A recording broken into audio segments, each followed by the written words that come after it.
الشبح يتراجع. أبي الملك. يا بنتي حبيبة أبوك إيه اللي جابك؟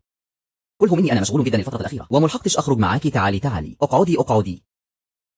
يا أميرة ما تلوميش الملك. عالم البشر فيه مشكلة والملك محتار بسببها. إيه مشكلة عالم البشر؟ فيه عيلة غنية أقبها تشي حظ العيلة كلها تسرق ولو محدش أتدخل العيلة كلها هتموت ميتة وحشة. يا أبي الملك خليني أروح أحللك المشكلة دي. لا طبعا ما ينعش. هو عالم البشر مريح زي عالمنا. ولو أعرضت لأي مضايقة هعمل إيه أنا وقتها؟ يا أبي الملك أنا هعرف أهتم بنفسي كويس. بوابة الانتقال. يا بنتي افتكري، لو عايزة تنقذي عيلة تشي لازم تجمعي حسنات كتير. دادا بنتي، كان المفروض ماما تيجي تدور عليك من زمان. ماما، أنا هتصرف في جنازة أختي على أعلى مستوى وهودعها الوداع اللي يليق بيها. ها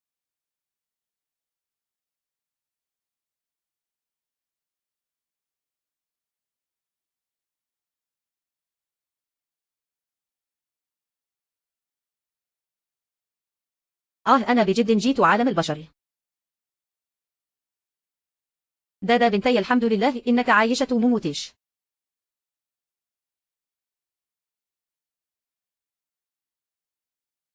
لا بجد أختي عايشة فعلا. أيوه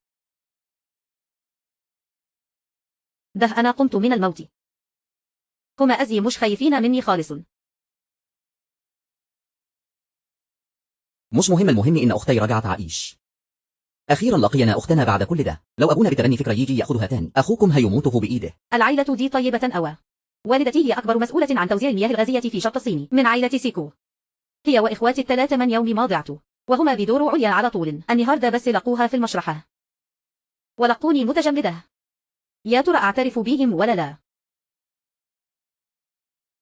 أنت ما عملتش كده، بس أنا سامعة صوته. ده أنا بسمع اللي في قلبه. الصراحة ممكن أرجع عادي، بس المشكلة لو رجعت بنت عائلة تشي المزيفة دي مصيرها هيكون إيه؟ يا نهار أبيض. هي عائلة مين دي اللي عددها كبير أو كده؟ وكمان أخواتي الولاد الثلاثة عمرهم قصير وهيموتوا. كلهم عمرهم قصير. دهي أنا كمان هموت من المطر دهي. طب أعمل إيه بس؟ ما لكم يا جماعة؟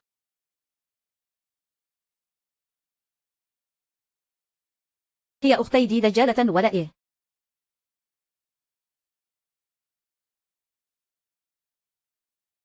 إيه التخاريف اللي بتقولها دي؟ حبيبتي يلا بينا تعالي مع ماما نروح البيت يلا بسرعة. بسي كدم. أهلا وسهلا بآنسة تشي نورتي بيتك.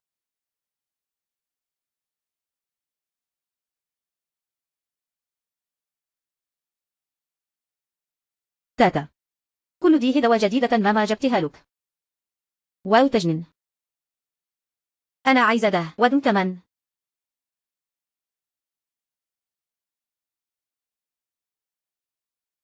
شكرا يا ماما.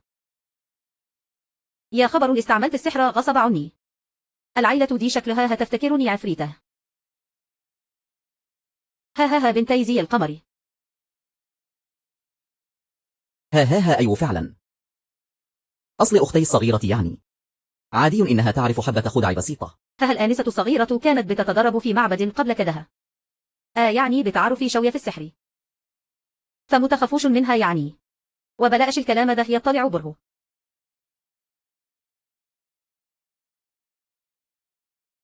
السمكة دي مخلية، لو عجبتك كلي منها كتير. شكرا يا أخويا. أنا دلوقتي جسمي صغير، بس أنا فقرتها كويس. في البيت فيه بنت مزيفة عاملة نفسها ملاك. أكيد جاية دلوقتي تدور لي على مشكلة. يوبي أي طول عمرها حنونة ورقيقة. أسئي تكون ملاك مزيف بالشكل ده. يمكن دادا فاهمة غلط. لا مصيبة يا هانم، الآنسة يوبي أي وقعت من على السلم دلوقتي ورجلها اتكسرت. لازم تروحي تشوفيها بسرعة. معقولة توقعات دادا طلعت صحة؟ شكل أمي المسكينة هيتخذ عقلها تاني. أزئي أقدر أخليها تعرف. إن البنت المزيفة دي في الحقيقة بنت زكس الغير شرعية. تاشي سي نينج أنتي خنتيني. تمثيلية الضحية لأختي لسم قائلة عليها حصلت فعلا، وموضوع إنتاج يو بأي بنت غير شرعية داه حقيقي. يا هانم يا أستاذ، روحوا شوفوا الآنسة يو بأي بسرعة. ماما هيضحك عليها. أول ما دادا رجعت حصلت لها حادثة. اللي ما يعرفش ممكن يفتكر إنها معترضة على شيئا أنا وأمي، أو عندها أي مشكلة. لو هي مصابة خلوها تروح للدكتور. حاضر. يا إلهي، ماما مش منحازة للبنت المزيفة، بالعكس دي واقفة في صفي. دادا متقلقش. مهما حصل ماما هتبقى في صفك دايما. ماما أنتي كويس. ماما اهدي شوي. أنتي صحتك على قدها أصلا، ودلوقتي بتجهدي نفسك زيادة بسبب موضوع أختي. مش هتستحملي أي صدمة. صحة ماما مش كويس، وده سبب من أسباب موتها المبكر. جت لي فكرة. خرج عالم الأموات مشوار، وأجيب كتاب الحياة والموت معي.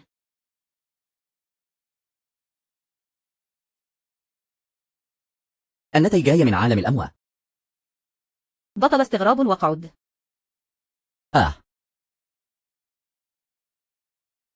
جبت كتاب الحياة والموت، دلوقتي أقدر أغير قدر عيلتي. يبقى دادا كانت عايزة تغير قدرنا.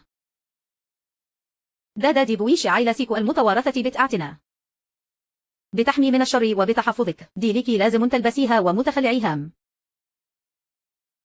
شكرا إنك أتغيرتي عشين عيلتنا. الغويشة دي شكلها يجنن. ماما دي أحسن واحدة.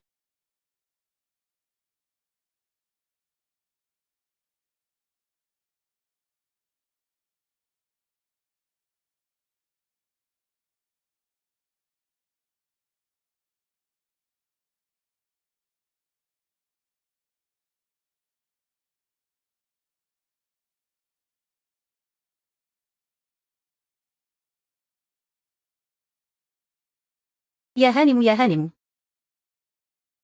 متزعجنيش، أنا لسه مبسطهوش. يا هانم أصحي.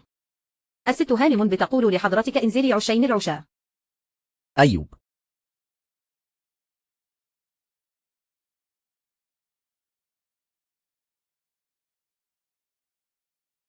شيدا أنتي قلبك ميت أوى. وكمان بتضحكي بفكر في ولي عهد عالم السماء القاسي والحاسم دها. بس شفايف ولي العهد ده حلوة أوى في البوس. يا ريت لو أقدر أبوسه بوسة واحدة بس. تعالي يا دادا، اقعدي جنبي هنا. هي دي البنت الفلاحة اللي جاية من البلد. همم، ما تعرفش الأصول خالص، وحتى مبتسلمش على حد. طيب أنا هوريكي. هو مش مجرد سلام يعني، خلاص هسلم. تاشي شوان مينغ دادا رجعت من الموت، وأنت ما قولتش ولا كلمة اهتمام واحدة، ودلوقتي ليك عينتي جيتو دي مواعظ هنا. أنا شايف إنك خرفت خلاص. بابا وماما كانوا بس قلقانين عليا، عشان كده كانوا بيضايقوا أختي، فمتلومش بابا بقي. كل الغلط ده غلطي أنا.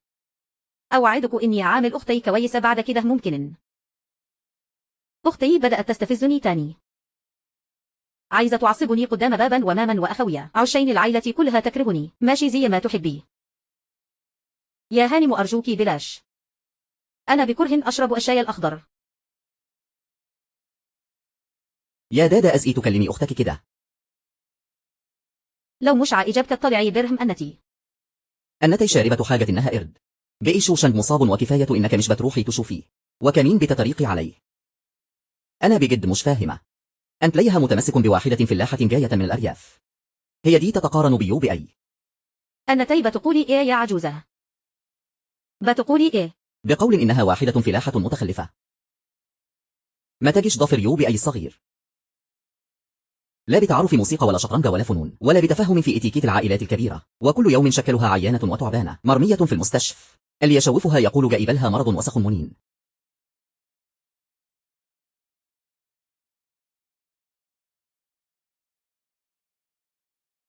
اخرسي أنتي اللي وسخة.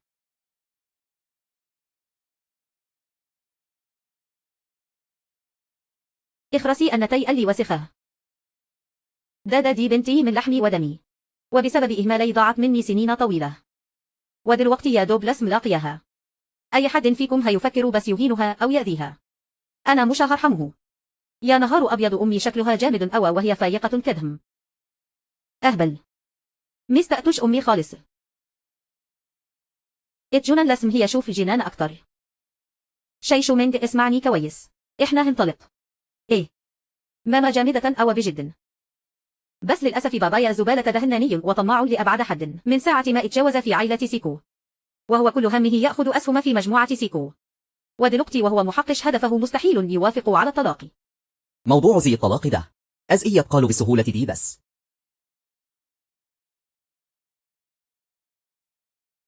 يا حبيبتي، شوفي أنا دلعتك قد إيه. بقيتي عصبية أو كذا على أي حاجة صغيرة بتثوري. لو سبتيني بعد كده هتعيشي مع مين بس؟ أزئي قدر يقول كده. ما هو لو ما كن اتفق مع عشيقته زمان وحط لها مخدر في المشروب بتاعها والإعلام كبر الموضوع. أمي كانت هتتجوزه أزئي.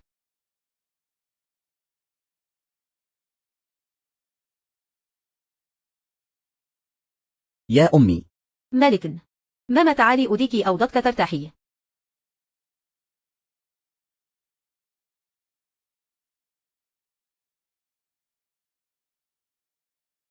أحسن إنه مشي ناكل إحنا الاتنين. بابا شوف بيسك الأزئي. من ساعة ما جوها وهو قالب البيت كده، وماما كمان عايزة تطلقك بسببه. أمشيه من هنا بسرعة. لحسن حظي سمعي خارق. ولازم بقدر أسمع تاشي يوباي الحية دي وهي بتتكلم عليا في ظهري. لو مريتكيش تفتكريني لقمة سهلة بجد. مين ضربني؟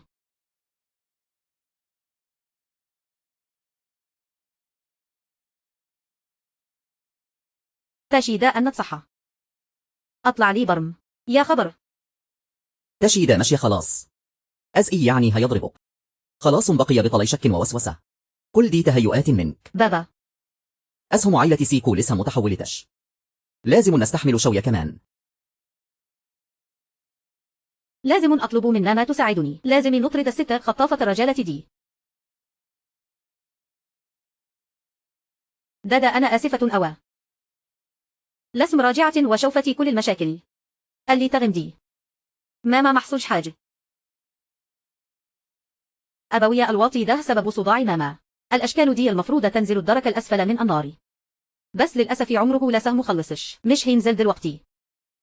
هجيب عفريت صغير يخليه عاجز عشين يبطل ينشر قذارته في كل حتة. أختي الصغيرة بتعرف تستحضر الأرواح كمان. استحضار الأرواح ده شر كبير أوى. لا ما ينفعش أسيب دادا تعمل حاجة خطيرة زيدي. شتتي انتباهها. دادا ماما بتجهزلك حفلة تعريف. عشين كل الناس تعرف إنك بنت عائلة تشي. حفلة تعريف حلو أوى. أكيد هتبقى ممتعة جدا.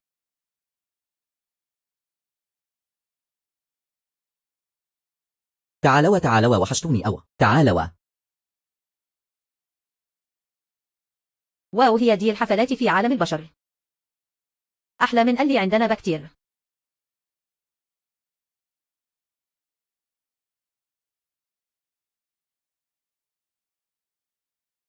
والحلويات كمان طعمها أحلى من اللي عندنا.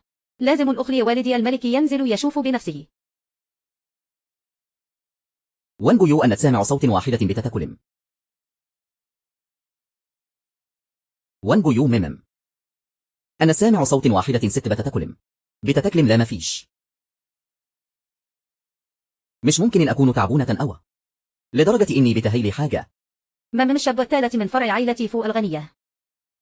السن 20 سنة وبيحب الرجالة.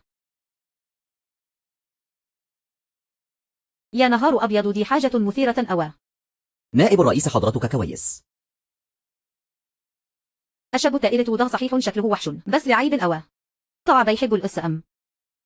ده كان هيموت اللي معاه ده. يا إلهي.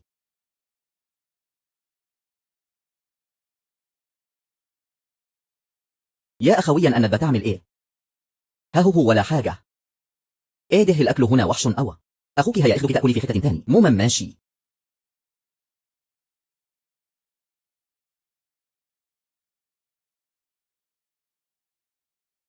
أهو.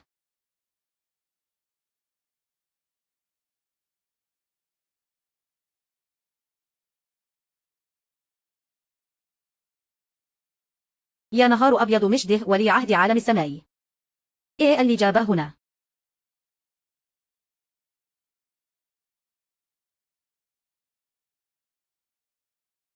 فو ينشي وريث عائلة فو. مرات أبوه طرده وهو صغير، وفضل مسكني وقته بهدوء. كل اللي يجوه أمره وهو عنده 18 سنة. ورجع بيت عائلة فو القديم برجالته، وفي ليلة واحدة وريث مجموعة شركات فو أتغير، وفو ينشي بقي هو المالك الجديد. الآنسة تشيدي جريئة أو بصراحة، ده نائب الرئيس اللي قلبه ميت ومبيحمش. آخر واحدة رمت نفسها في حضن نائب الرئيس. اتسحلت لبره خلاص. حياة الآنسة تشي في خطر. يا خبر أبيض راحت عليها خلاص. أزئي أختي وقعت مع نائب الرئيس. لو نائب الرئيس فكر يعمل لأختي حاجة. هجري على طول وأمسك في رجلي. تشن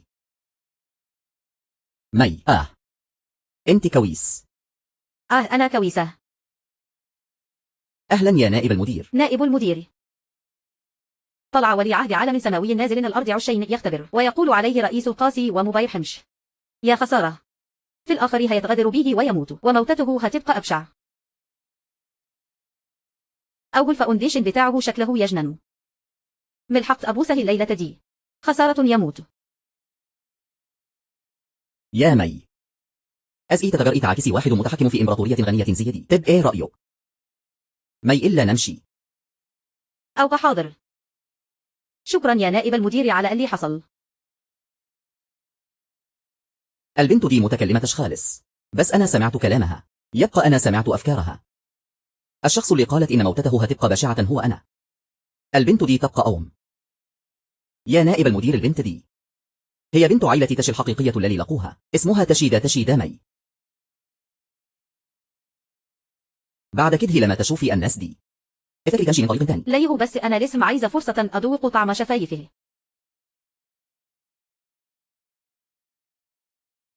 اعتبريني أخوك وبترجاك. بطلي بقي قدراتك الخارقة دي. ده فوي شيء مشهور بدمه البارد وقساوته.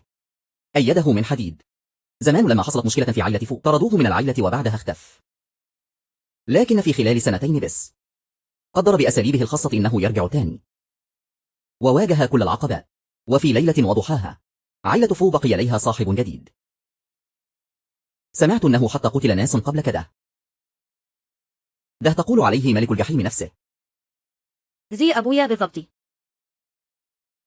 ده مرعب أو كده. اطمن يا أخويا، أنا بعد كده هخلي بالي من كلامي وأفعالي. كده كويس أو هو أنا بخوف أو كده؟ يا حيوان وأنك مش عارف نفسك ولا إيه؟ ده مش بس بيخوف، ده شيطان ماشي على الأرض. يا أبي أزئي بس حضرتك أكتر واحد متواضع ولطيف. كذب. دادا ماما مبسوطة النهاردة. شكرا يا ماما على الحفلة اللي عملتيها لي. أنا مبسوطة أوي. بنتي جميلة أوي النهاردة.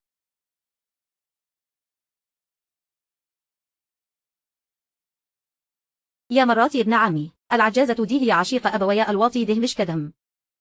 الاثنين متصاحبين على بعض. وتشي يوباي بنت الحرام دي ما ندهاش دم. عملت كل حاجة. وكمان قصة ابن العام وبنت العام دي علاقتهم كلها قذرة.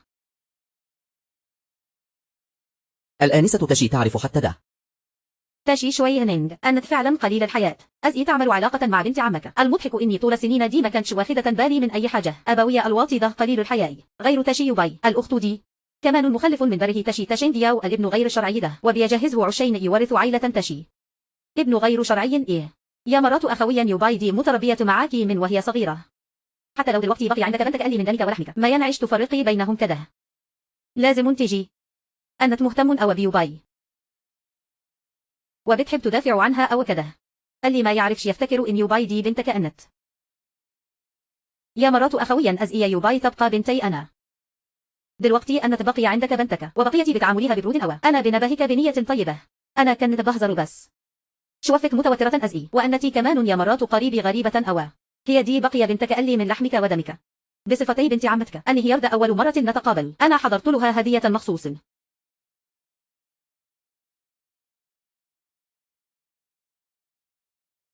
حاجة زي دي من الشارع ومش مكسوفة تديها لي. الإسورة دي حتى شغالتي بتاعتي تستخسر تلبسها. لينو ميا تشند. أنا تيأزي تجيبي حاجة مضروبة تضحكي بها على بنتي، وكمان بتقولي محضراها مخصوص. يمكن عشيني كانت مستعجلة وأنا خارجة جبت واحدة غلطة. أنا هرجع أغيرها حالا، مش محتاجين اللي بنتي عايزاه. أنا هجيبه لها بنفسي.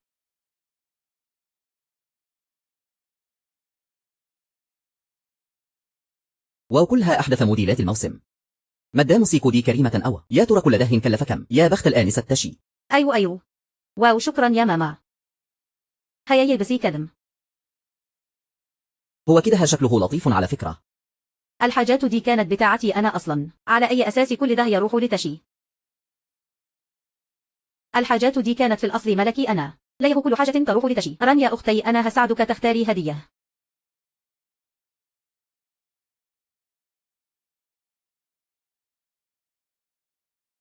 أختي شوفي الإسورة دي لايقة عليك أوى. آي.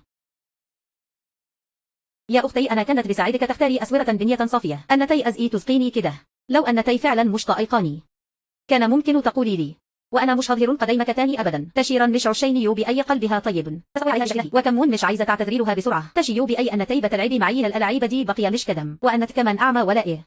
دي هي اللي مسكت أيدي وزقت نفسها بنفسها. لو مش بتستخدم عينيك أتبرع بيها أحسن. أنتي مالك؟ يوي بأين أن قاعدة على الأرض ليه قومي بسرعة. يا ابن عمي مش دي بنتك المصون. يوي بأين كانت بطيبة خاطر بتساعدها تختار هدية. هي مش بس مقدرش، دي كمان زقتها ووقعتها على الأرض عمدا، وقالت كمان قالت إن عيني لازم أتبرع بيها. إيه يا ينين؟ خاولتك دي من الكبار. أزئي تتجرأي تشتميها. شوفي النهاردة أنا هربيكي أزئي يا بنتي. أبويا الملك عمره ما زعق لي بالصوت ده، وأنت عايز تربيني في أحلامك أنت اتجننت. دي بنتك من لحمك ودمك. أنت عشيني ناس صغار بتيجي على بنتك. بالضبط. بتخلي أبويا يقف في صف الغريب. كويس إن معي ماما تحميني. إيه أنتي كمان بتستفزيني. أن اهترد أنا هخليكي تتعلمي الأدب، هخليكي تعرفي يعني إيه احترام الكبار. اطلعي برا. اطلعي برا بقولك. ماما. يا عجوز يا شمطاء أزئي تضرب أمي. شوف أنا مش هنزل عليك صاعقة تموتك. آه.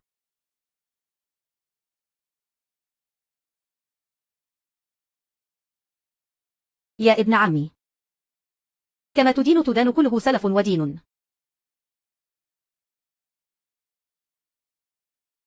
أنت استنى عليا. شكلنا لازم نلاقي طريقة للطلاق.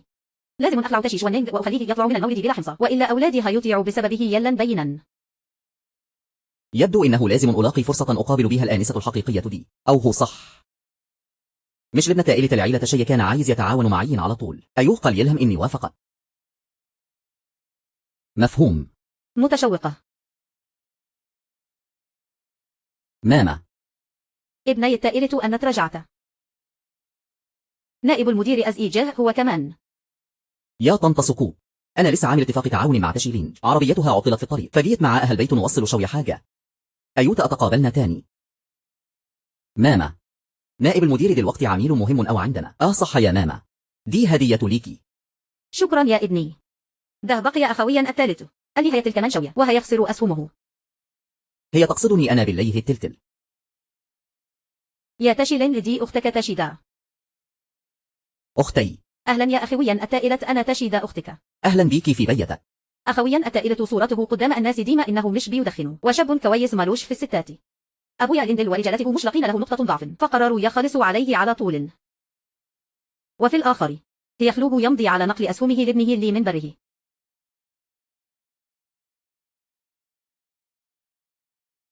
أخويا التائلة مالك. ما فيش حاجة. أنا سمعت إيه ده؟ صوت أفكار أختي. يا أختي دي هدية ترحيب مني ليكي. شكرا يا أخويا التائلة. كويس إنه إدهالي، على الأقل مش هيروح يموت برجله لأبويا أنديل كمان شوية. صح يا ماما. أنا كمان شوية لازم أروح مع أنديل. قصدي مع بابا عشين نناقش مشروع المدينة الجديدة الشرقية. ممكن أتأخر شوي. يا نهار أبيض، هو إداني الأسهم. أبويا مش هيسيب أخويا التائلة في حاله حتى بعد ما يموت. صحيح أبويا لندل مش هيأخذ الأسهم، بس كل ما يقل واحد يقل نصيب في الميراث. أبويا لندل أكيد هيقتله برضة. وفت أنبه أخويا التائلة أزئي بس. يا ابني، موضوع المشروع ده ممكن تتكلم فيه في أي وقت. أختك لسه راجعة. أنهاردا مش هتروح في أي حتة، اقعد معاها كويس. حاضر يا أختي. خلاص أنا أتصل ببابا أقوله دلوقتي إني مش رئيح.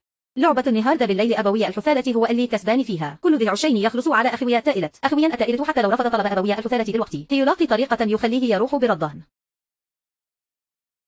بتاع يوهي أبوي الحثالة التعصب تاني. شكل الدعوة اللي دعيتها عليه المرة اللي فاتت كانت خفيفة. خليني أدعي عليه تاني. الآنسة تشي طلعت برة بوالدها أو تشين لينج أن تيلسا في البيت ليا. الناس بتوع المشروع مستنينك لوحدك. كلامه طلع صح. معقول لما أتقابلنا المرة اللي فاتت وقال إني هيتعاملي فخ وإني موت مقتولة ده كمان حقيقي. أن تيلسه مستنية إيه يلا تحركي بسرعة. الراجل ده بيتعصب قاصد. عشان يجبر أخويا التائلة يدخل اللعبة. يلعن شكله ده شرير لأبعد الحدود. شيشونا يا حيوان. أزئي تعمل كده في ابنك من لحمك ودمك. أخويا التائلة بيحقق نجاحات وراء بعض في الشركة وناس كتير بقوا في صفك. أبونا عشين يساعد ابنه اللي مش شرعي يأخذ الشركة. بيخطط إنه يقطع الموضوع من جذوره بأنه يقتل أخويا التائلة على طول. اجتماع المساهمين الجاي قرب أوى وما فيش قدامهم فرصة يقتل أخويا التائلة غير النهارد. أنت لسه مواقف متنح بتمنى الإيه؟ امشي بسرعة يل لئلا لسهن راجعة وعايز أقضي وقت مع إيها شوي. تقضي وقت مع مين وبتاع إيه؟ غور من وشي يلا. خلاص أنا هقول إن الأسهم بقت بتاعتي. عشين ألفت نظر أبوي الحثالة لوو. وكدها أخويا التائلة هيبقوا في أمان مؤقتة. إنها توصل لك عشين تساعد أخوها دي حاجة متتصدقش. بنت عائلة تشيدي طلعت مش سهلة خالص. أخويا تائلة مشروع مدينة النجوم أنا كمان مهتم بيه. وعائلة شيمن دهاء مانع إني أشارك فيه. ده إحنا طبعا نرحب بيك جدا. ملك الصفقات عينه بترعش. بس هو قاسي ومبيحمش. ودماغه شغالة.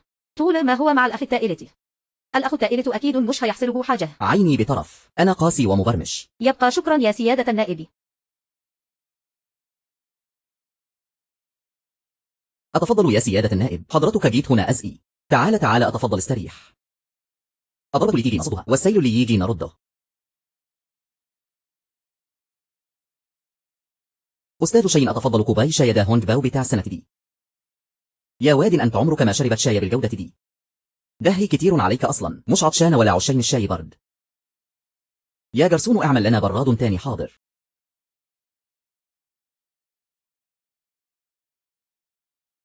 أن نتعزه. لو جت فرصة قبض عليه.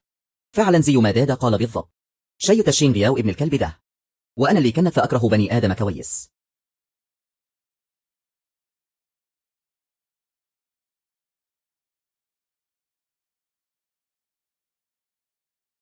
ها المهم إن سيادة النائب بخير. أنا هخليهم يغيروا الكوباية. يا جرسون هات كوبا تاني. طيب اشرب بسرعة بقي. لا أحسن يبرد تاني كمان شوي. حاضر هشرب.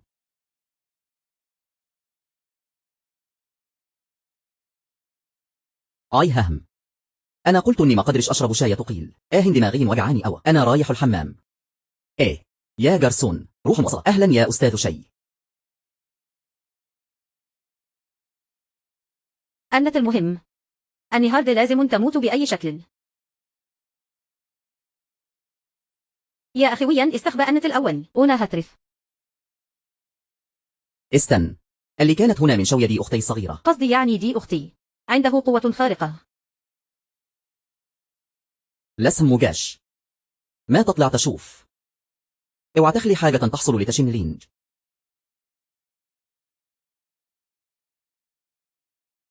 ابني في ورطة. الشركة دي لازم تكون لو أنا وتشين ديا وبس. استنى بس لحد ما تترمى بره الشركة. يا نائب المدير شكله فيه حاجة حصلت بر. يلا نطلع نشوف. تمام. ما كنش قصدي. دي كلها شتايم وفضايح. مش المفروض كان يخلص ويمشي. افتح الباب شوف فيه ايه. الصحافة وصل. يا جماعة اللي جوه دها ابني. السيد صغير تائلة العيلة تشي. اوعوا الصور دي تتسرب أبدا. أخبار عن السيد صغير تائلة العيلة تشي. ده سبق صحفي كبير أوى.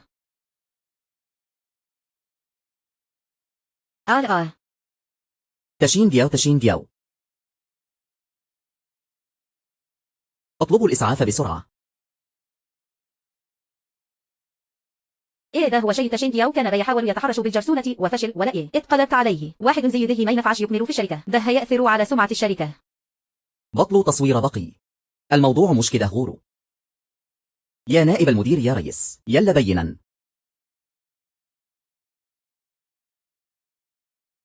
طلع شخصية ممتعة فعلا. يا نائب المدير، شكرا جدا على الليلة دي حاجة بسيطة وتسهل. لو ما فيش حاجة تاني همشي أنا بقي. يلا إحنا كمان نرجع. الحمد لله أخويا التائل، ما اسألنيش أنا هنا بعمل إيه. لسه ما كنش جهزت أي حجة. يا ماما إحنا رجعنا. رجعتم؟ الحمد لله إنكم رجعتم بالسلامة. يا هانم حماتنا المدام جيانج بعت دعوة. تم دعوة حضرتك والآنسة لحضور حفل عيد ميلاد السيد جيانج غدا. خلاص انزل. كل حفلة لازم يحصل فيها حاجة كبيرة. خليني أشوف. بنت عائلة جيانج تاشينجوان هي زوجة أخويا الكبير تاشيمو. أخويا الكبير أتخطف مرة ورجليه الاثنان اتكسروا. لحسن الحظ جيانج تاشينجوان وصلت في الوقت المناسب وأنقذت أخويا الكبير. ويبقى أكيد أخويا الكبير ومرات أخويا علاقتهم كويسة جدا. إيه حادثة الخطف اللي حصلت دي؟ مرات أخويا والابنتان للعيلة الغنية فوكيه جون هما اللي دبروها سوا. إيه يعني حادثة خطفك؟ مش مصدق. ييكا شوان كان عايز ياخذ سيكونغ تاشين اللي مسيطر عليه أخويا الكبير، وأخويا الكبير مرضاش، فراح اتفق مع جيانج تاشينجوان، وطول السنين دي كانت بتعمل لأخويا سحر. حقيرة. لا، لازم استغل الفرصة دي وأكشف حقيقة الاثنين دول قدام أخويا.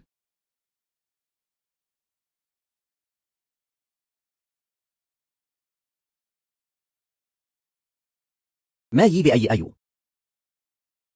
يا كبير، أنت بتقول إنك أول ما خلصت شغل رجعت جري طول الليل. الحفلة دي مش مهمة أو إيه لازمتها يعني؟ تاشينجوان هي اللي طلبت مني أحضر. ما فيهاش حاجة يعني. دي أكيد الأخت دادا. أيوة يا أخويا الكبير. أخويا الكبير شكله حلو أوى وجسمه كمان مش وحش. خسارة أو إنه على كرسي بعجل. الصوت ده صوت دادا. جواز جيانج تاشينجوان من أخويا الكبير. في الظاهر كل شهر بتستخدم طبق من دم قلبها. علاش أنا تحمي قلب أخويا. عشين الشلل ما يوصلش لقلبه. بس في الحقيقة هي متفقة مع فوخ شوان عشين يعملوا سحر لأخويا. بجد ناس حقيرة. أنا لازم أوقفهم. لا مستحيل تاشينجوان، مستحيل تعمل فيا كده. ما أنا هروح أدور على تاشينجوان. روح. الأحسن أخوي الكبير يشوف بعينه عشين يصدق. لا ما ينعش لو أخويا الكبير راح دلوقتي لجيانج تاشينجوان. كده جيانج تاشينجوان مش هتقدر تتفق مع فوخ شوان في السر. تبقى أنا هكشفهم أزئي. شكل حفلة النهاردة مش هتبقى مملة. بما أنك عايزة تتخلصي من فوخه شوان، يبقى أنا هساعدك. السيدة تاشي وصلت. ومين دي؟ دي بنتي الحقيقية تاشيدا. عشين وقت الولادة اتبدلت بالغلط. ولا سهر جعلنا قريب. البنت دي شكلها فعلا شبهك وأنتي صغيرة. هو أيول. بس شخصيتها مختلفة. السيدة جيادي عارفة برادة بموضوع جيانج وانتشين وفو شوان. العيلة كلها عشين تتمسح في عيلة فو. مستعدين كلهم يغدروا بأخويا الكبير. همم يا سيدة شي، بنتك الحقيقية رجعت. ما ينعش بقي تفرقي بينها وبين البنت اللي اتبنيتيها. طولما يوبي أين بتسمع الكلام أنا أكيد أعاملها زي بنتي. على الأقل فضلت أقولك يا ماما سنين طويلة. وفي مناسبة زي دي أنتي حتى مش بتسيبي لي أي كرامة. هو أنا مش شايفة تاشينجوان ليه؟ تاشينجوان جاية كمان شوي. السيدة جيانج دي ملامحها مش طبيعية في الوقت ده. معقول جيانج تاشينجوان تكون مع فوخ شوان بيعملوا حاجة عيب؟ كل الناس المهمة في مدينة إيه موجودين النهارد. هما الاثنين عندهم جرأة أو كده مش خايفين حد يكشفهم. شكل جيانج تاشينجوان اتقابلت مع فوخ شوان. أنا لازم أروح أشوفهم فينا. ماما أنا عايزة أخرج تمشى شوي. الجو هنا خانق أوى. روحي بس خدي بالك ماشي. المكان هنا كبير أوى. لو دورت أوضة هاخذ وقت طويل. خليج يادن تساعدني أدور.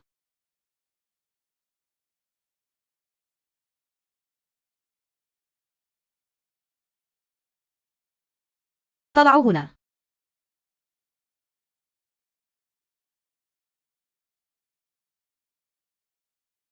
يبقى هما دول فوخ شوان وجيانج تاشينجوان. هيهو شوان لازم يسكر تشيمو بعد شوي. استدرجه لغنى. التعويذة دي فاضل عليها خطوة واحدة بس. إيه تشكيلة السحر الزبالة اللي مرسومة دي؟ أنا الأميرة أقدر أكسر خرابيشكم دي في دقائق. نزود هنا خط كمان. التعويذة دي مفقودة من زمان أوى. الرسمة نفسها مش واضحة. مش مصدقة إنها خدت كل الوقت ده. اطمن، بعد ليلة النهارد عائلة تاشي وعائلة سيكو هيبقوا في أيدي. أنا عايزة عائلة سيكو. إيه رأيك نقسم بالنص؟ أنت مش موافق؟ أنا اللي اتجوزت واحد أعرج. شايف إن القسمة مش عادلة. طب ما تتجوزه أنت؟ ما أنت كمان محافظة على نفسك عشينة. جربني. مش قادر أشوف المنظر ده، عيني وجعتني. أنا قولت لك جرب.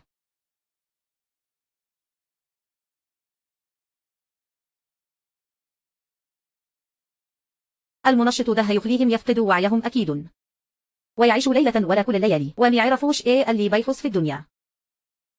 أنا جيان تشينغ وان بذوقي صعب أو في الرجالة أن نتقدي. هنعرف أزئي من غير ما نجرب.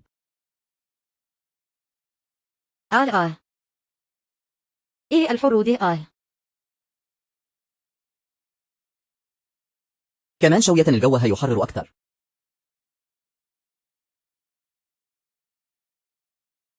سماروا الباب ده بالمسامير. هاتوا ناس يمسكوهم متلبسين.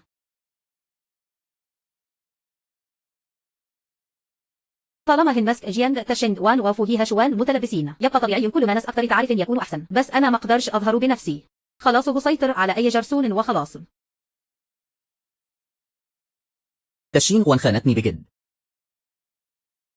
آنسة عائلة تشي دي شكلها مش كويس أبدا. الآنسة جيانغ سكرانة وفي راجل خدها ومشي. روحوا أنقذوها بسرعة. تحصل حاجة زي دي وسط كل الناس دي. عائلة جيانغ دي شكلها ما ينفعش تطلع في النور أبدا. أنت بتقول إيه؟ كل اللي قولته حقيقي. هما موجودين في أوضة الضيوف. روحوا شوفوا بسرعة. نجحت.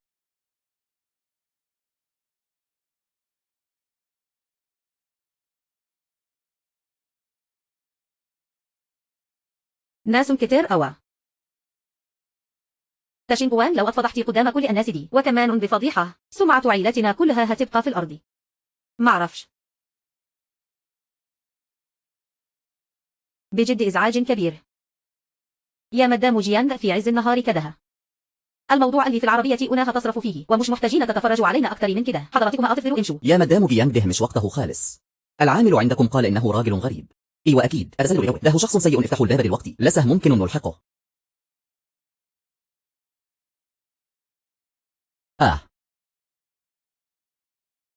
يا إلهي يا خبر. الراجل ده طلع السيد فوق الشاب الثاني. الأنسة جيان الكبيرة مش هي مرات السيد تشي الشاب الأول. معقول تكون بتخنه. بصوى يا جماعة ايه الحاجات الغريبة دي؟ شكلها يخوف أوى. ممكن تكون إيه يعني؟ دي تعويذة صغيرة عشين تأذي بها الناس. كل اللي قلته لك كان حقيقي. الست دي فعلا عايز. ما أنتي؟ يا بنتي العقة. أنتي ليك عين طعيتي كمان. أنتي مسحتي بكرامة عائلة جيانغ الأرض. كويس أو يبقى عائلة جيان كانت مستنياني هنا. فوهي شوان قصدك إيه؟ بنتي ست متجوزة. وأنت استخدمت السحر عشان تغويها. أنا استخدم الحاجات دي عشان أغويها. واضح إنها هي اللي استخدمتها عشان تأذي جوزها. أنت ليها بتتبلى عليا. أنا لسه مبالغة البوليس حالا. أتفضلوا أتخانقوا مع البوليس. جيانغ تشين غوان. يلا نطلق. معنوياتك عالية أوى. المرة دي مصير أخويا أكيد هيتغير. يعني كل اللي دادا عملته ده كان عشاني. يا تشي بيه أختك طلعت ذكية أوى. وباين إنها مخلصة لعائلتكم عائلة تشي. لما يكون في وش سعد زيده في البيت لازم تحافظوا عليه. ده أكيد طبعا. شكرا. إنك خليتيني أشوف وش جيانغ تشينغ وان الحقيقي. المرة دي أخويا الكبير أخيرا شاف وش جيانغ تشينغ وان الحقيقية. كل ده بفضل دادا. خلاص كل حاجة اتحلت. يلا بينا نروح البيت بقي. يا أخويا. الوقت أتأخر أو أنت لسه صاحي؟ أنا بس نزلت أشرب كوباية مياه. إيه ده يا أخويا أنت لسه مراجع دلوقتي. أنا والمحامي كنا لسه بنخلص إجراءات تقسيم الممتلكات بعد الطلاق من جيانغ تشينغ وان. بس الحمد لله كل حاجة خلصت. أنا وجيانغ تشينغ وان أطلقنا خلاص. وهي هتقضي بقية عمرها في السجن عشان أذت الناس. كده كويس أوى. الله أخويا الكبير وسيم أوى. بس للأسف هيفضل قاعد على كرسي بعجل على طول. كل ده بسبب جيانغ تشينغ وان وفو خنشوان دول. أنا لازم أقضي عليهم. أنا دماغي ناشفة شوي. صحيح يا دادا. دي هدية أنا جهزتها ليكي. مش عارف تعجبك ولا لا. واو عقد الماض. شكرا يا أخويا عجبني أوى. يا أخويا رجلك. خلاص فات الأوان مش كده. أنا اللي ألوم نفسي عشان ما عرفتش الناس على حقيقتها وصدقت واحدة ست شيطانة زي دي. يا أخي يا متيأسش، ليس فيه أمل. مياه النبع الروحي اللي في العالم السفلي بتقدر تشفي أي حاجة وترجع فيها الحياة من تاني. مياه النبع الروحي اللي في العالم السفلي. أنا من العالم السفلي. أنت عفريتة بصحيح ما ينفعش روحي. يا كبير أنا أقدر أعالج رجلك، بس لازم تستناني شوي. يا هي دا أنا رايح فين؟ يا بابا يا حبيبي اديني شوية من المية السحرية بقي. ما ينفعش، دي حاجة من عالم الأموات، أزئن ديها للبشر يستخدموها كده وخلاص، ده هو كسر للقواعد.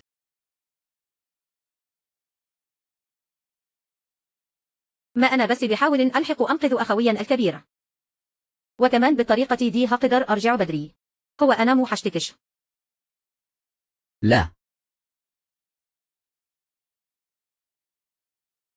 ماشي بريحتك، أنا راجعة. أنا مش عارف إن أعمل معاكي إيه. بقينا يوم كامل مشوفناش دادا، هو راح فين؟ امبارح بالليل دادا قال إنه يقدر يعالج رجلي، وبعدها دخل أوضته. يا ماما متقلقيش أنتي كمان، قلنا شوفنا قدرات دادا عاملة أزئي، يمكن دلوقتي بيدور على أي ولي من أولياء الله الصالحين. عشيني كده، يبقى إحنا نستناه هنا في البيت.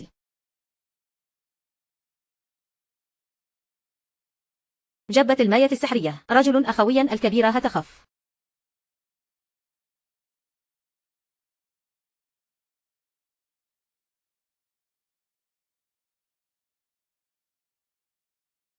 يا أختي. دادا أهلا، انتو كلكم هنا. يا كبير رجلك هتخف خلاص. دهو الدواء. دهو يعالج رجل أخونا الكبير. يا أخويا صدقني حط رجلك فيها وهتخف. أنا واثق إن أختي مش هتأذيني. وواثق في دادا أكيد هتنجح. أنا جبتها أهي، حتى رجلك بقي. حاضر.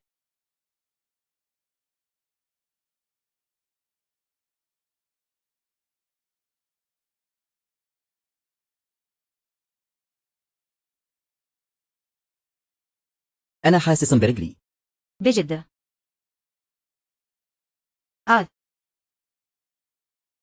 أنا قدرت أقف على رجلي. ده يا خبر. ده سحر بجد. شكرا ليكي. بعد كده لو احتاجتي أي حاجة تعالي لأخوك الكبير. مش أنا قولته، ثقوا في دادا، ما فيش مشكلة. تقول لي عمل السحر هي تقلب عليه. أوكا. بتوعن أوا. يا دكتور. رجلي بتوجعني أو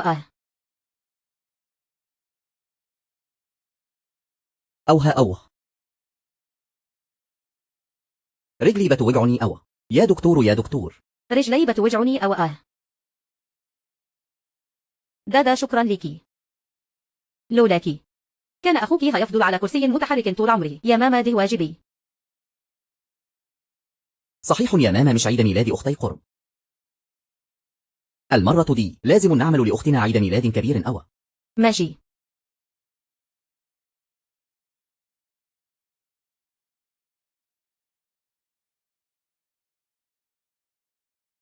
يا تبقى هي دي بنت الأصول اللي جت من البلد.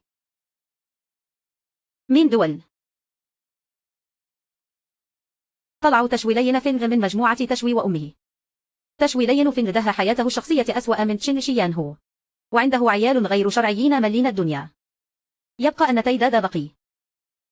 بما إن دادا رجعت خلاص، تبقى هي بنت عائلة تشي الكبيرة بجد. إيه اللي هي لابساه ده شكلها رخيص أوا. اللبس اللي أن لابساه ده حتى عزرائيل مش هيرضى به. أن تشكلك شيك أوا. أنتي قولتي إيه؟ بقول إنك لابس زي الشحاتين. والوقت اللي أنا توافقها عامل زي موديلز لابسة كبار السن اللي بيتصوروا في دقيقة كأنك خئيف ما حدش يشوف الشرابيط اللي أنت لابسها. دي مش شرابيط، ده هو ستائل قديم. أنتي أصلا تفهمي في الحاجات دي. عايزة تعيشي على الأطلال، ارجعي للعصابة الشحاتين بتوعك وعيشي في الماضي. لو هتدخلي في البيزنس اتفضلي جو، لو مش هتدخلي الباب يفوت جمل. عايزة تعيشي على الأطلال، ارجعي عيشي في الماضي مع عصابة الشحاتين بتوعك. لو هتدخلي في البيزنس اتفضلي جو، ولو مش هتدخلي الباب يفوت جمل.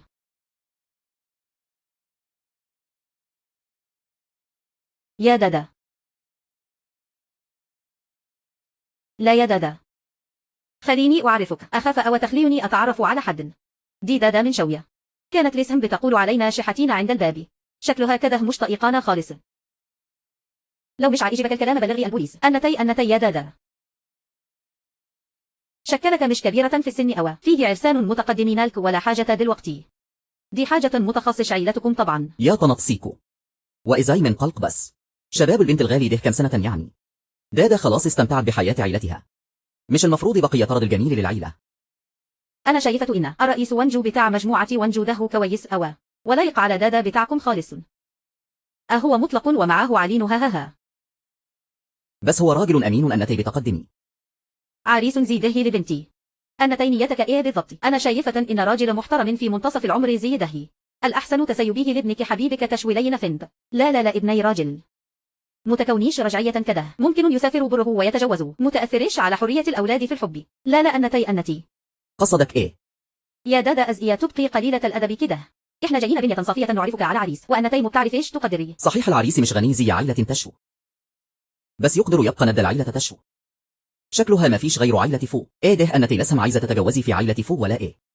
بصي لنفسك بس. هو الرئيس فو هيك صالك أصلا. في العادي بتبقى هادية. وإيه اللي حصل دلوقتي؟ أنا عجبتني تشيدة.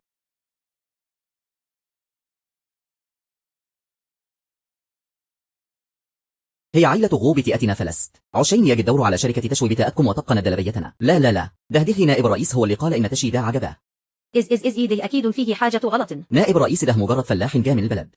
نائب رئيس أزئي ممكن يبس لواحدة زيها. خليني أقدم نفسي. أنا حبيب الآنسة تشيدة. فو ينشي.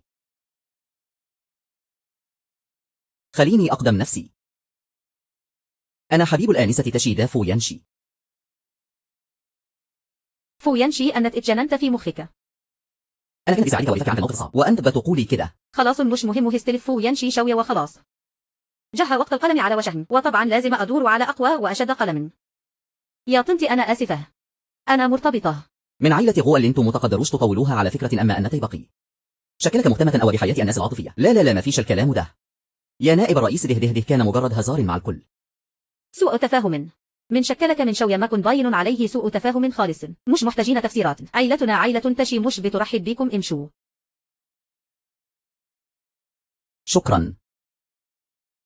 شكرا ليك. يا نائب الرئيس شكرا إنك أنقذت دادا بتأتنا من الموقف ده. العفو.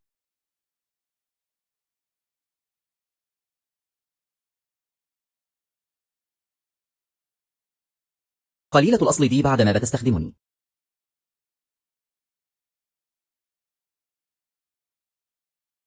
قليلة الأصل دي بترمي على طول من غير أي تردد. ليه كانت مصر ترجعه؟ دلوقتي الكل عرف إني البنت المزيفة. أنا هعيش أزئي في المجتمع المادي ده بعد كده. سكان المدن بياكلوا لو ما فيش حاجة تتكل هاكله برضو. الآنسة في هذه اللحظة. المفروض أنا اللي أكون محط أنظار الجميع.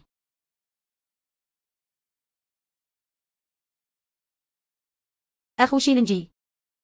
أعمل إيه بس؟ دلوقتي بنت عائلة تشي الحقيقية رجعت. شكل ما بقوش لي ومكان في عائلة تشي. لأن متزعليش. أنا هقبلك حقك. أطمني قريب أو مش هتشوفيه في خيالك تاني. أي نهايتك جت؟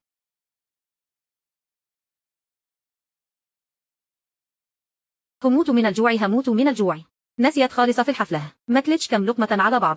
تسالي بالليل دي هي المتعة الحقيقية. مم ريحتها تجنن. لو أنا عرفت أنت مين خلاص. الساعة 9 في المبنى المهجور اللي في الشرق مستنياك. لو كانت تعرف أصلي بجد كانت بعدت عن طريقي. أنا بقي عايزة أشوف مين اللي جرأته توصله يقرب مني. لو كانت تعرف أصلي بجد كانت بعدت عن طريقي. أنا بقي عايزة أشوف مين اللي جرأته توصله يقرب مني.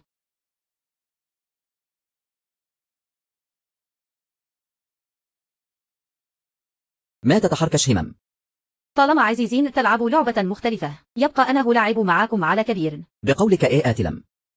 وإلا هتشوف لعمرك ما شفت. يا سلام وأنت بتتجرأ تكلم سمو الأميرة كده. شكلك عايش في نعيم زيادة عن اللزوم. رجلي بتوجعني أو كدها لي.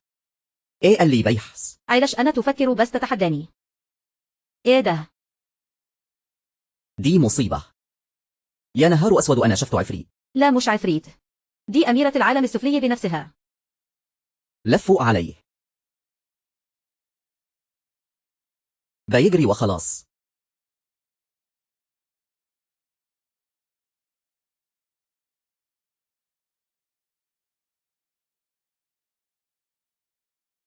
يبقى أن التشي ده. سمعت أنك في عائلة تشي دايما بتيجي على تشي يوباي. استنى لما أفضلك وأربيك. تشي يوباي ده هادي أوى. الشخص ده مستهتر، شكله مستفز أوى. خليني أشوف الشخص ده جئيب غروره ده منين. الحق يا نائب الرئيس، الآنسة تشي الطفل إيه؟ هات كل الرجالة وتعال ورايا. إيه؟ بقولك هات كل الرجالة وتعال ورايا. اللي خطفني اسمه شينجي. أنا فأكرة إنه تبع تشي يوباي، واحد من الرجالة اللي بتلعب بيهم. الظاهر إن أختي العزيزة طلعت ملكة علاقات. همم وكمان بالضحك. هي كمان شوية مش هتعرفي تضحكي. ها. الناس دي فيهم قاتل ومغتصب وحرامي وتاجر مخدرات كمان. شينجي ده فقد عقله خالص. جاب شوي المجرمين دول معاده بيحرقوا ويقتلوا ويسرقوا بيعملوا كل حاجة. ناس في منتهى الحقارة، دول أحقر من الحشرات. وأنا هعدمهم بنفسي.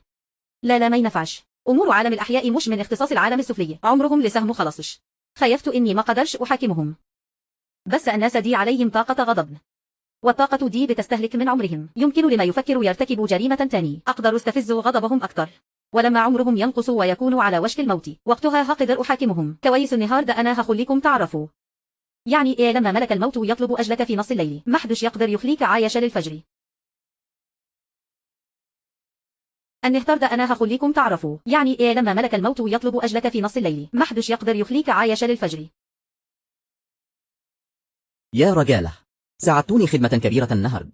بعد ما نخلص الموضوع ده أكيد كلكم هتتكافئوا كويس. خلاص ها. وشها حلو مش وحش. يا خسارة من قيلك تعادي أختنا يوباي. شينجي، شكلك مبسوط أوى وأنت خدام عند تشي يوباي. النتي بتقولي إيه؟ شكلك لسم ما تعرف. تشي يوباي ده أصلا مش شايفك، هو بس بيستغلك عشان يخلص مني. اللي هو عايز يلزق فيها بجد عيلة غنية ليها وزنها. النتي كذابة يوباي بتحبني بجد. بجد لو كانت بتحبك بجد ومهتمة بك ما كنتش حرضتك إنك تخطفني وتعمل جريمة بشعة وخارجة عن القانون زي دي.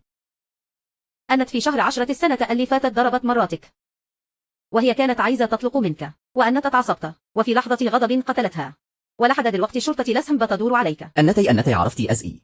وأنت أوحش منه. قدرت تمد أيدك على بنت أخوك القاصر اللي قاعدة في البيت لوحدها. حثالة زيك لو مات ميت مرة قليل عليه. النتي كذابة ياجي. شكل البت دي تعرف حاجات كتير. أخلص عليها بسرعة. أيوه أخلصوا عليها. كل ما بتغضب أكتر كل ما بكون حققت هدفي يا حثالة. هخلص عليك الأول. حان الوقت. يا بنت الكلب هخلص عليك بطلقة واحدة. حان الوقت.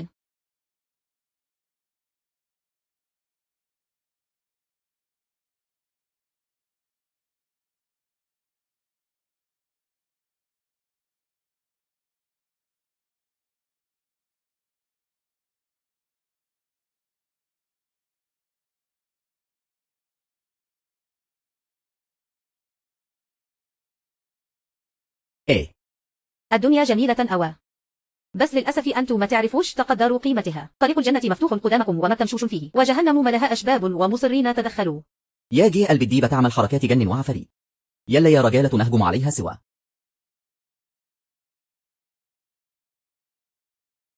أنا مش عارف إن أتحرك ليا، وأنا كمان مش عارف إن أتحرك. يبدأ الحساب. النتي بطلي بقي حركات الجن والعفاريت دي. جن وعفاريت. يا ولي العهد تفتكر إنك لما تمشي مع الحثالة دول هتقدر تهرب من مصيرك. النتي عايز إيه؟ في عالم الموت كيف لحثالة مثلكم أن يتجرؤوا؟ النتي مين بالضبط؟ أنا ابنة إمبراطور العالم السفلي، أحمي الخير والشر وأحكم في الحياة والموت. أيديك الاثنان ملطخة بالدم، وأذيت أرواح بريئة. جرائمك لا تغتفر. أحكم عليك بدخول للمستوى الأول من الجحيم، جحيم نزع اللسان، لتعاني من عقاب نزع لسانك، ولن تبعث للحياة مرة أخرى إلى الأبد. لا مستحيل.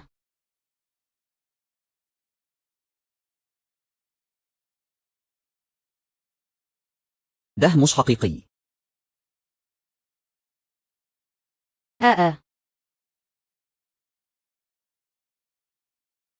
لا مستحيل. ده مش حقيقي. أنا غلطان، سامحيني. أسامحك أن اعتديت على قاصرين بلا ضمير أو إنسانية. أحكم عليك بالدخول للمستوى ال13 جحيم بركة الدم، لتدخل بركة الدم وتعاني عذاب الدهور حتى تغسل خطاياك.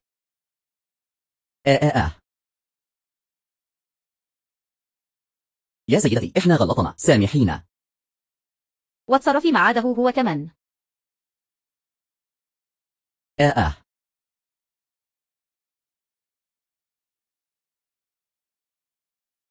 أنا غلطان، ما كنش المفروض اختطفك.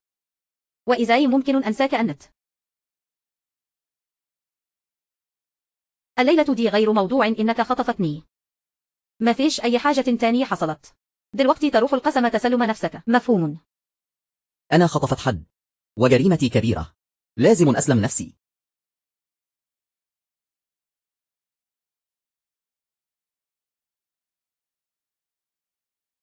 كده تمام.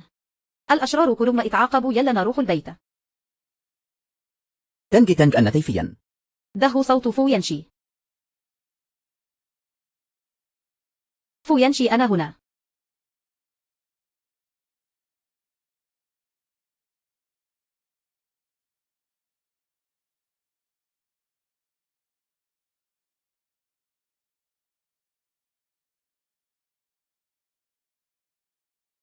أنتي كويسة في أي حتة متعورة؟ أنا كويسة. الأشرار دول راحوا المكان اللي يستئلوه. الحمد لله إنك كويسة، أكيد خليتي جامد. هو قلقان عليا. يلا هوصلك بيتك.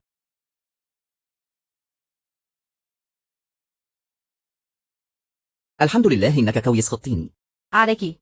هو قلقان عليا، يلا بينا.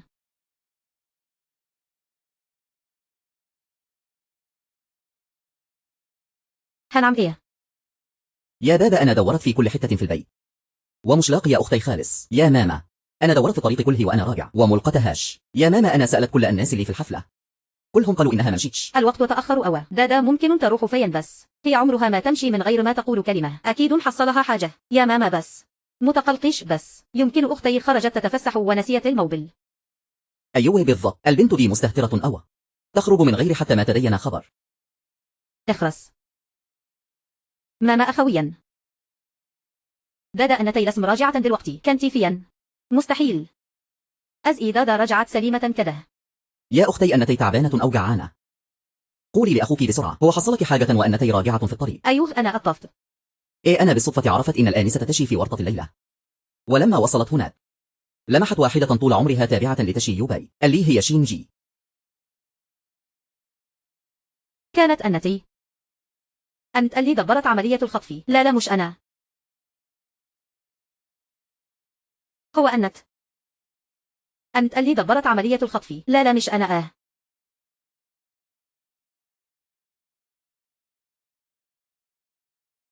أهو شوف، الطريق ده هو اللي حرض عليه تشي يوباي.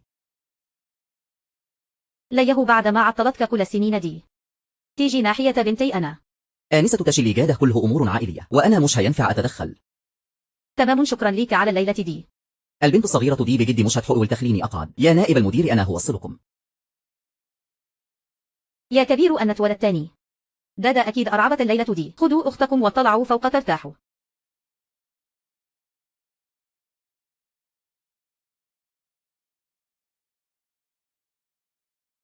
يا حبيبتي، أرجوكي متتعصبيش، الموضوع ده أكيد فيه سوء تفاهم. الأدلة قاطعة. سوء تفاهم إيه اللي ممكن يحصل؟ يوباي طول عمره طيبا وهو صغير، أزئي ممكن يعمل حاجة زي الخطف دي.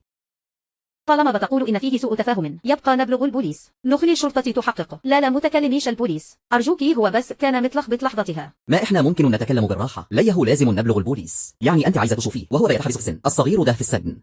ماشي، مش هنبلغ البوليس، موافقة، بس عندي شرط. شرط إيه؟ عايزة أطلق. ماشي، مش هنبلغ البوليس موافقة، بس عندي شرط. شرط إيه؟ عايزة أطلق. طلاق. أنك مضيت على عقد الطلاق ده، وساعتها أنا ممكن مبلغ الشرطة، وإلا شيء يوباي يستنى يقضي بقية عمره في السجن. طلاق لا. ما ينعش نطلق. يا بابا أنقذني الأول. لو موافقش أنا هرفع قضية عليك أن تواتشي يوباي. لو مش هتفكر في نفسك، يبقى لازم تفكر في بنتك اللي من دمك تشي يوباي. يا مراتي أنتي بتخرفي بتقولي إيه؟ أزئي تشي يوباي ممكن تكون بنتي اللي من دمي. لو مش عايز الناس تعرفه، يبقى معم تهته من الأول. شي شوان ميند، امضي على ورق الطلاق باحترام ومن غير مشاكل، وسعتها هسيب لك كرامتك. لكن لو الموضوع وصل للمحاكم، صدقني مش هتأخذ أي حاجة خالص. يا بابا لازم تنقذني الأول. حاضر همضي. همضي.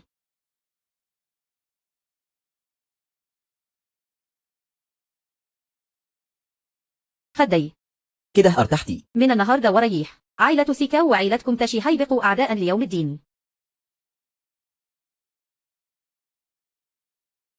وصلنا. أنا آسفة يا ولاد. بيتنا الجديد لسم متشطبش، فالفترة دي هتضطر تستحمل معي ونقعد في فندق مؤقتا. مش مشكلة خالص يا ماما، أنا عمري ما قعدت في فندق قبل كده، دي هتبقى تجربة جديدة ومختلفة. دادا أنا بشكر ربنا إنك جيت لحياتي، لولاك كانت هفض مخدوعة من تشي شوان ميند طول عمري. أنت أحسن هدية ربنا بعتها لماما. يلا بينا. دادا أنا بشكر ربنا إنك جيت لحياتي، لولاك كانت هفض مخدوعة من تشي شوان ميند طول عمري. أنت أحسن هدية ربنا بعتها لماما. يلا بينا. بعد كل السنين دي أخيرا قدرت أدخل بيت عائلة تشي وأنا رافعة راسي. أخيرا بقيت مدام تشي. ولدي ابن وبنت، مبقوش ولاد غير شرعيين خلاص. بسرعة دي جاب عشيقته البيت. أبويا زبالتي ده فعلا مستعجل أوى. يا تشينجياو، أبوك عشين خاطرنا، وعشان نقدر ندخل العائلة بشكل رسمي، استحمل كل أنواع الإهانات والشتيمة، لازم تشرفه وترفع راسه. يا ماما،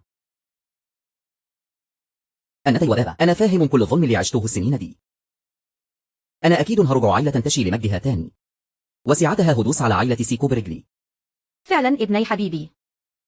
ليميا تشينج دي فعلا لسه مصممة تقف ضدنا، بس أزئي تشي جين ياو ده أتحسن فجأة. السجلات اللي هنا بتقول إن تشي جين ياو لسم فاشل. شكل ديل الكلب عمره ما يتعدل. يا تشي جين ياو أنا هخليك تلعب لعبة كبيرة.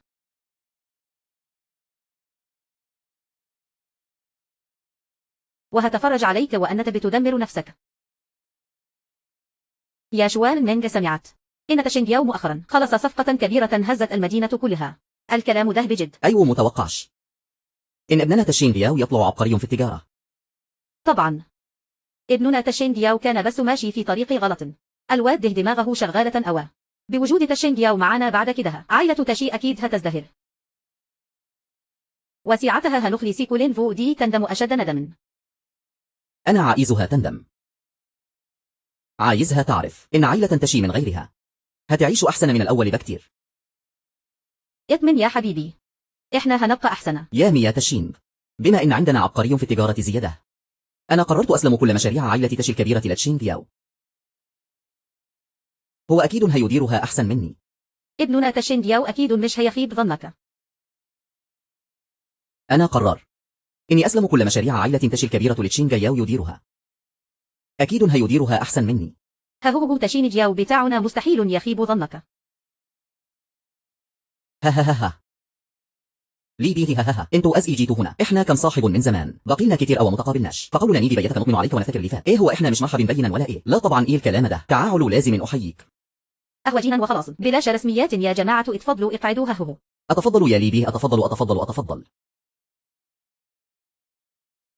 بقولك إيه يا شيبي؟ أيوه، سمعت أنك مؤخرا بتتفق على صفقة كبيرة بره. لو الصفقة دي تمت بنجاح، قائمة أغنى الأغنياء كلها هتترج. إيه بس الكلام ده؟ الأمور دي كلها أنا مسلمها، لاني هو اللي أصرف فيها، ولازم مش مضمون هتم ولا لا. ها هو ابنك تشينجياو، مين فينا ما يعرفوش ولا يسمع عنه؟ ده من عباقرة البيزنس. الصفقة دي هتم أكيد يا شيبيه لو ربنا كرمك ونجحت. ما تنساش أخواتك وحبايبك. لا لا مستحيل طبعا، إحنا 10 سنين يا جماعة، تعالوا نشرب. عمر تشيشان مينغ فجأة قل جامد. لازم أروح أشوف في إيه. الحمد لله إني أتت بسرعة كافية. لحقت. وصلت. محصل الديون وصل. ديون إيه يا عم؟ أنا تشي تشوان مينغ. وصل. محصل الديون وصل. الشاي ده حلو أوى. قصدك تشي شوان مينغ. ابنك خسر مليار في القمار. وطبعا أنت أبوه ولازم تسد اللي عليه. وإلا هتشوف لعمرك ما شفت. انتوا أكيد غلطانين. ابني بطل قمار من زمان. يا سلام، مليار ده مش مبلغ قليل يعني. أبو زيكا كدها ما فيش منه اتنين.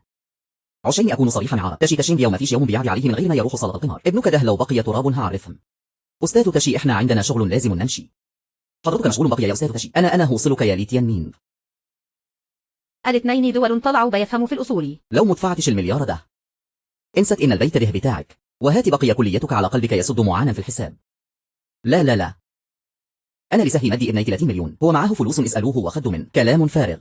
30 مليون خسرهم كلهم من بدري. مستحيل أنا لسهي مديه مله الصبح في نص يوم. الفلوس دي لو ولعت فيها مش هتخلص بسرعة. دي صالة قمار يا بابا. أسرع من حرق الفلوس. يا شيوشيا من قديمك يومين. لو الفلوس ما تجهز نفسك واستناني في البيت وروحك هيبق بتوعي. يلا يا رجالة نمشي.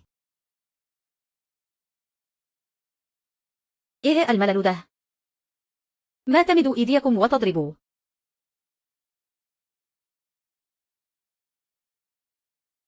ها ممل أو ما تضربوا يلا.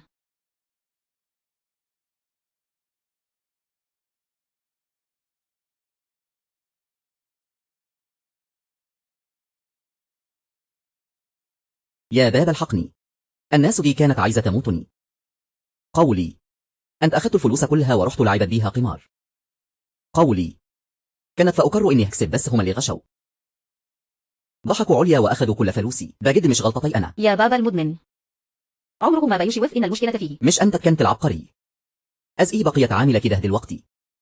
طبعا دي شغلان البرنسيسة بتيتكو. ولا أن فأكر إن الفوز في بيجي كان صعب أو كدها. تستيهل عشيني ضايقت ماما. الصفقة اللي فاتت دي أنا بس رميت كلمتين كده وهما مضوا العقد. أنا كنت فأكره إن فيش أمل. مين كان يصدق إنهم يوافقوا بجد؟ ولحد دلوقتي لسه بتحاول تخدعني بكلامك المعسول. يا ساتر عليك يا شيخة. يا لهوي. يا ابن تشيشيوي مينغ قوم بسرعة. يا تشيشيوي مينغ ده ابنك. أزئي تقدر ترفع السكينة على أمي. أنا ابن عيلة تشي الوحيد. يا واد أنا عندي 3 ولاد. مين قال إنك ابني الوحيد؟ يا تشي شوان مينغ أنا اتخرفت ولا إيه؟ أنا خلاص مع ولاد عائلتي سيكو الثلاثة. نبقاش ليك أي علاقة بهم. أنت محتاج ابن واحد بس.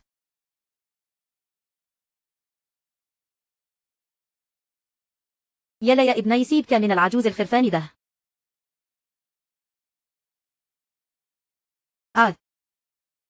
يستنهل سابن اللؤلؤة. واختار حتة خشبة هي دي النهاية. أنا ماليش دعوة بك وخلاص. أني هددت البيت الجديد اللي ماما جهزته لنا خلص تشطيب. لازم أرجع أروق الدنيا. أني هددت البيت الجديد اللي ماما جهزته لنا خلص تشطيب. لازم أرجع أروق الدنيا. ماما بيتنا الجديد حلو أوى. المهم إنه عجبك يا دادا. كم يوم اللي فاتوا التهوية كانت لسهي مخلص. قعدنا في فندق كم يوم. تعبتك معي. متعبتش ولا حاجة يا ماما. ههم.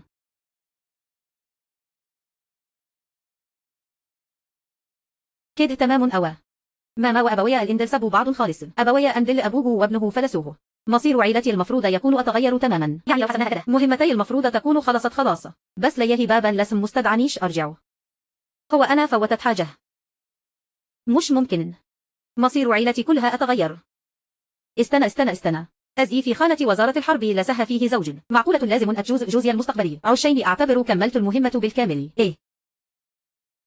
مين صايع اللي يتجرأ يغوي أختي وحاطط عينه على أختي؟ لازم يعدي عليا أنا الأول. طب مين هو جوز أختي المستقبلي؟ مش ممكن يكون فو ينشي. لا ده هو بجد. استنى أزئي جد عيلة فو هيموت. هو هيموت حسب مسار القدر. يبقى رد فعل المتسلسل اللي هيترتب على ده هو إن فو ينشي كمان هيحصله المكتوب في القدر. بعدما جد فو يموت بنت عائلة فو اللي مش رعية هتستوي على السلطة وفو يويشي هتموت ميتة بشعة. إيه لا. لازم أبلغ عائلة فو بسرعة. بعدما جد فو يموت بنت عائلة فو اللي مش رعية هتستوي على السلطة وفو يويشي هتموت ميتة بشعة. إيه لا. لازم أبلغ عائلة فو بسرعة. يا جدي العزيز، أنا جبت أخويا وجيت شوفك. جينا تعملوا إيه؟ اطلعوا برا. عيلة فو ما فيهاش أحفاد زيكم. عايزنا نطلع برهم. أمال عايز تشوف مين؟ فو ينشي. شكلك كده مش هتعيش كتير. الثروة الكبيرة دي المفروض تتسلم لي أنا، ولا تفكر فيها حق. الثروة دي هتتسلم لينشي. يا جدي العزيز، حضرتك غلطان تاني. احنا لما دخلنا مكناش جايين نتناقش مع حضرتك، احنا جايين نبلغك. انا اللي خليت اخويا تائلة يمثل انه ممرض. غيرت دواء حضرتك في السر، بس للأسف عمرك طويل يا عجوز وملحقتش تموت. يبقى أنتي اللي غيرتي الدواء بتاعي. همم، خلاص ما دام وصلنا لكده، أنا همضي على عقد الأسهم ده. ممكن أفكر أسيبك تعيش، وإلا ها هتمضي ولا لا؟ هو أنا لازم أموت هنا بجد؟ بتضيع وقتك مع العجوز ده ليا. خليه يمضي بسرعة، وقريب كل حاجة هتبقى بتاعنا. امضي يا قرد. هات الفلوس يا صايع. النتي بتحلموا. يعني اخترت طريقة صعبة مش كده؟ اهجم. استنوا. يبقى مش هتيجي غير بالعين الحمراء. اهجموا. وقفوا. مين ده وأنت مالك أصلا تتدخل في شؤون عائلة فو؟ هو ميق قرش يتدخل، وأنا كمان مؤدرش. فو ينشي إيه اللي جاء بك هنا؟ ملكش دعوة يا رجاله، امسكوهم. روحوا بسرعة اطمن على جدك. يا جدي أنا أتأخر. حضرتك كويس. ما توقعش أبدا إني في الآخر هخسر على أي يد. أنا مش مستسلمة. أنا مش مستسلمة على أي أساس. رجالتي مسيطرين على فو شيء من بدري. لو ما أخدتش حقي في الورث النهارد، ينشي كمان مش هيخرج من هنا عايش. معلش بقي. خيبة أملك. فو ينشي كان كاشف خطتك من زمان، وقبض على رجالتك كلهم مرة واحدة، وإلا تفتكري إحنا دخلنا أزئي مستحيل. ده مستحيل. كانوا عزيزين يقتلوا السيد فو عن قصد، ودوهم قسم الشرطة. خلوا البوليس يتصرفوا معهم. خدوهم من هنا. سيبوني. أنا فو الصغير. أنا وريث عائلة فو. يا بنتي لولاك النهارد كان زماني في خبر كان. خليني أشكرك الأول. بصي بقي كمكافأة ليكي. أناهديكي 100 مليون. 100 مليون؟ يا ريتني كانت أنقذته كذا مرة كمان. أصل المبلغ اللي عرضه كبير أو بصراحة. يا سيد سوي الكبير، المبلغ ده كتير أو يا فندم. دي ولا حاجة. يا شيء لازم تشكريها كويس بالنيابة عني. حاضر يا جدي. أنا تلسي ما عرفتش. أنا بحب آكل إيه. أنا بتمني إن صحة حضرتك تتحسن في أسرع وقت. عشان تروح لعيلة سيكو وتتفقوا على جوازنا. أنا بحب آكل إيه. أنا بتمني إن صحة حضرتك تتحسن في أسرع وقت. عشان تروح لعيلة سيكو وتتفقوا على جوازنا. آنسة تشي أنتي ما سمعتيش غلط. أنا معجب بيكي. أنت بتقول إيه؟ إحنا ما نعرفش بعض أصلا. هو معجب بيا. في حاجة غلط. لست أنا بس مش ده المهم. المهم هو أن الراجل ده أسلوبه في القتال لسه ناقصه شوي. الآنسة تشي لسه موافقش. يا تشي، متتسرعيش في الرفض. اسمعيني أنا مش بتباه. في مدينة إيه كلها مش هتلاقي شاب أحسن من حفيدي. عندك حق في دي. عشان كده جربوا تتعرفوا على بعض. تبقى وأهيه المشكلة لو عجبوا بعض مثل ها. فو باشا. شكرا يا جدي. الموضوع ده اعتبروه منتهي. انتوا الاثنين ارجعوا دلوقتي. ها.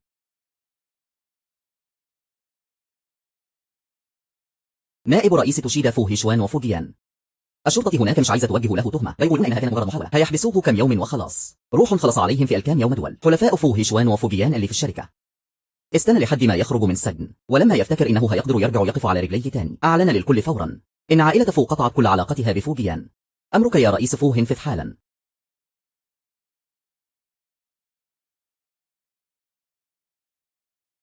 أعلن للكل فورا إن عائلة فو قطعت كل علاقتها بفوجيان. أمرك يا نائب رئيس هنفذ حالا.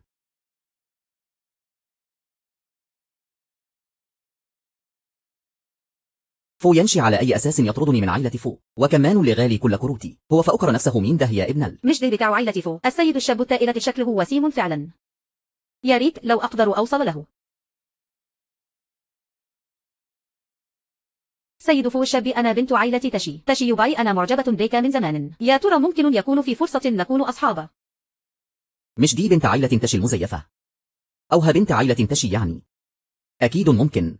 بالصدفة أنا عندي كمشروع محتاجين استثمار، لو تحبي ممكن أدخلك معي كشريكة. بجد شكرا جدا يا سيد فو الشاب.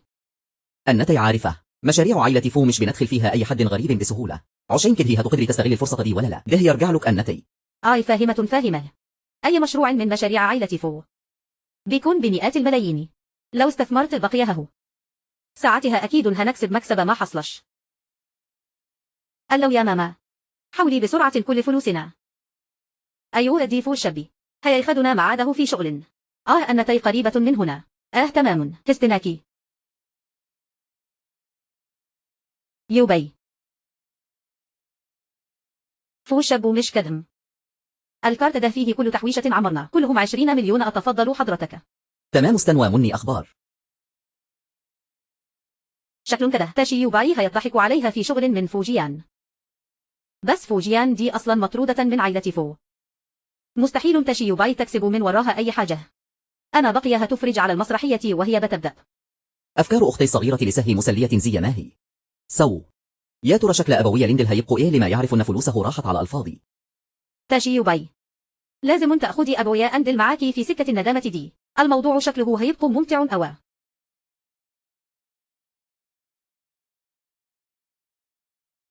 شارك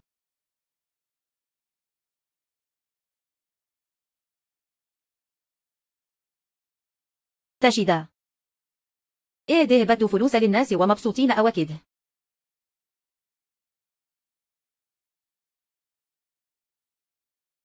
بقولك إيه، فو الشاب وافق يأخذنا معاده في مشروع، وانتوا استنوا بقي لما أدوس عليك برجلي. تتفه البت الواطية دي خليها تضحك. بس استنى لما فو الشاب يخلينا نكسب فلوس كتير، وعائلتنا ترجع تقف على رجليها تاني، وسيعتها هشوف مين فيهم اللي هيعرف يضحك. على فكرة أنا لسم قايلة الخبر الحلوة ده لباباكي، وهو في الطريق جاد الوقت. كمان شوية هنروح إحنا التلاتنا أكل أكلة حلوة. يا اثنين، ما تبصوا بصة ثانية على الأخبار في موبايلاتكم. أخبار إيه؟ فوجيان اطردت من عائلة فو.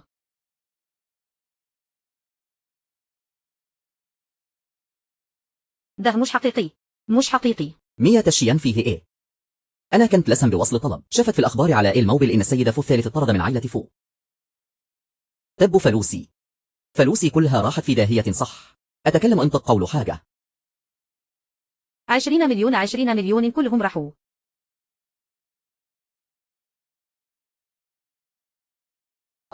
دادا. بابا غلطان يا دادا. ما تلسنيش يا ولاد، بابا غل. خليك بعيد عنا بعد كده، يلا بينا نمشي. خليك بعيد عنا بعد كده، يلا بينا نمشي. يا جوزي. أنت كويس يا حبيبي. أنا اللي بشتغل وبجري في عز الحر، وأنت كل يوم مش بتدخل جنيه. كل تاريخ فيه تضيع فلوس، تشتري حاجات وخلاص كنا سكتنا، لكن توصل إنك تضيع كل تحويشة عمري. أنت هتجنني يا بابا، أنا مش قصدي. أنا كانت بعمل كده عشان مصلحة بيتنا. مين كان يعرف إن سيدة فو الثالث؟ يا جوزي ما تخافنيش عليك. يا جوزي أنت كويس. يا جوزي بابا مش هيستحمل.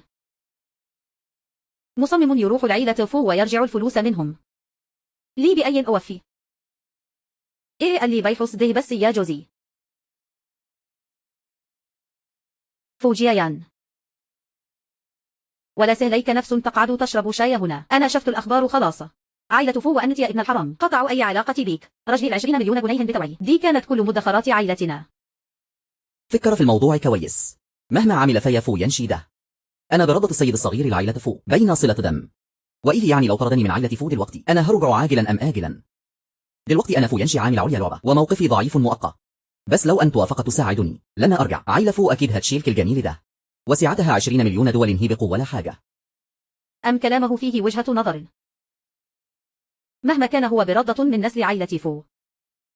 20 مليون مقابل عز وغنى طول العمر. همم تستنهل. قول عائزني أساعدك أزئي. كل اللي عايزه منك أنك تساعدني استدرج تشييد للمبنى المهجور اللي في ضواحي وبس كده. خلاص حاول. فويشينا مش أن بيهمك أمر تشيداده. لو أتقبض عليه أنت أكيد هتيدي. ولما أحرض السيدة ده اقتل تشيدا. وبعدها أقتلك أنت كمان. كل حاجة هترجع بتاعتي. لما استفز الأهبل ده وأقتل تشيدا وأقتلك. هتبقى أنت برضه. ها ها ها ها. أنا كنت عمياء بجد. أزئي صدقت كلام الأم وبنتها دول. كل تحويشة عمري ضاع.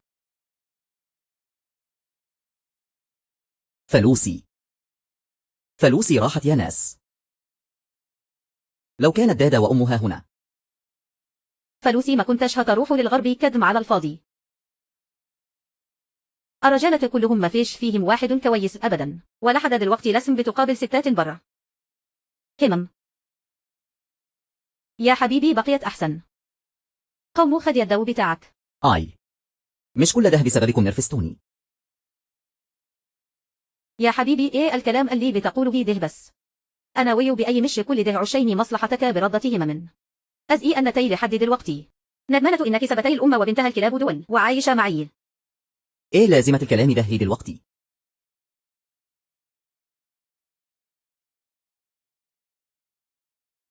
فلوسي. شي يوباي راح تحاسب سيد عائلة فو. ومعرفش إيه اللي بيحص هناك. تفهمي. يا لهوي مش قادرة. وكمين رائحة تديهم فلوس بنفسها. جازها الأولاني من كتر غيظه دلوقتي مش عارف حتى يقوم من السرير. مشكلة.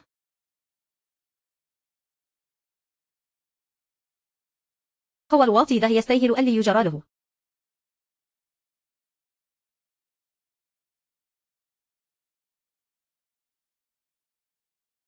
تتفهم.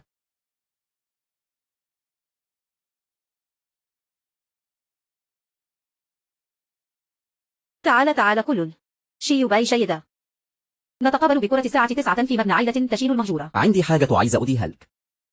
أنا مش رئيحة طبعا. هو أنا هبلة. بس الصراحة أنا نفسي أعرف أوى. إيه الحركات التاني اللي عند شيوباي؟ لما أرجع العالم السفلي مش هعرف أشوف حاجة. شينو يويباي أن نتيجة إيباني هنا عشين إيه بالضبط؟ عشين ناكل.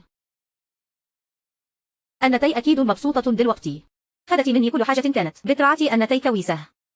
الواضح إنك أنتي البنت المزيفة على فكرة. محتاجة أفكرك بحاجة زي دي. همم لو ما كنتيش ظهرتي فجأة دلوقتي كانت هفضل البنت الوحيدة لعيلة شيء. الحال اللي وصلت له دلوقتي ده كله بسببك أنتي.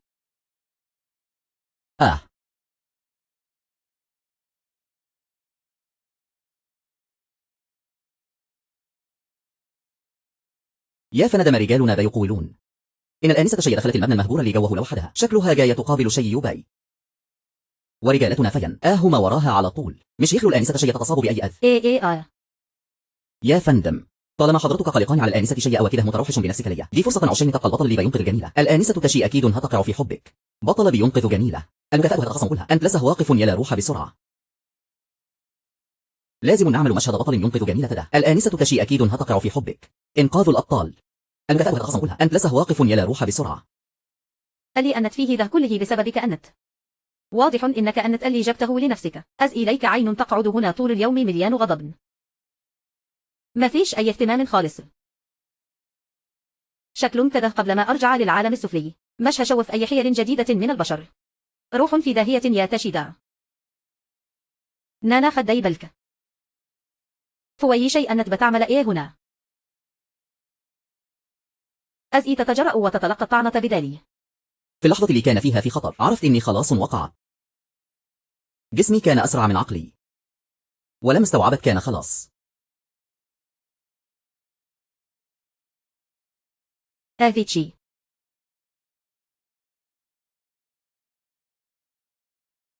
الحركة دي مسمومة.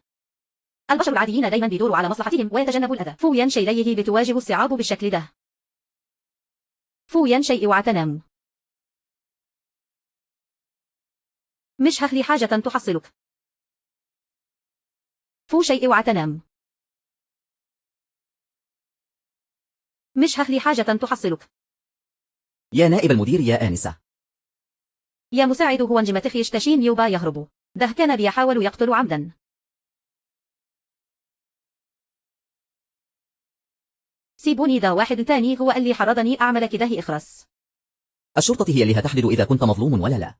خذوه. سيبوني أمشي.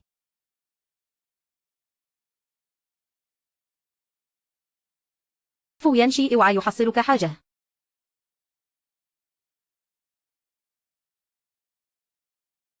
فو ينشي مي نفعش يحصلك حاجة يا فو ينشي. أختي أنتي كويسة. أخويا أنا كويسة. بس فو ينشي اتصبع الشين ينقذني. متعيطيش يا أختي. نائب المدير ربنا هيسترها معادة، أكيد هيبقى كويس. يا أخويا أنا خايفت لو مات بسببها عملوا إيه. هو ما ينعش يموت.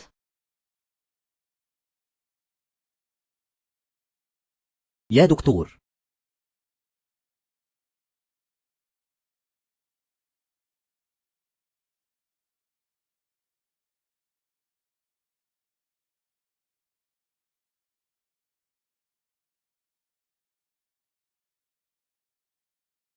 هو أنا ما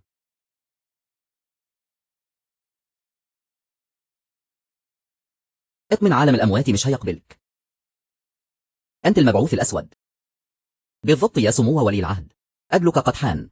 لقد فشلت في محنتك، لكن أميرتنا الصغيرة مش قادرة تستغني عنك، فأرسلني لمساعدتك. أنا ولي العهد. الأميرة الصغيرة هي تشيدا. صحيح، الإمبراطور السماوي أرسل سمو ولي العهد للأرض ليخوض محنة، وتشيدا هي الأميرة الصغيرة لعالمنا السفلي. بينك وبينها أقدار على الأرض، لكن هل مصيركم هو يكمل بالنجاح أم لا؟ ده كله بيعتمد على نصيبكم أنتوا الاثنين. يلا ارجع لعالم البشر بقي.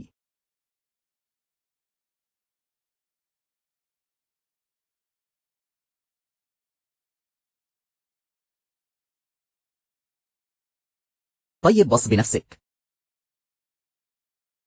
فو ينشيئة. يا بنتي يا حبيبتي، أخيرا فوقتي. خذتيني عليك يا ماما. أنتي أغمي عليك قدام أوضة العمليات أم برح عارفة؟ هيا يا فين. هو في الأوضة اللي جانبنا. بيقولون التسمم كان شديد أوى ولس ما فقش إيه. دا.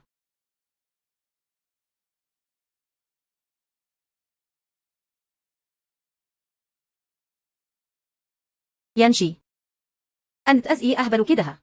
أنا كان ممكن أصد السكينة دي. أنا كانت خلاص هرجع لعالم الأموات. ليه تخلي قلبي يتلخبط تاني.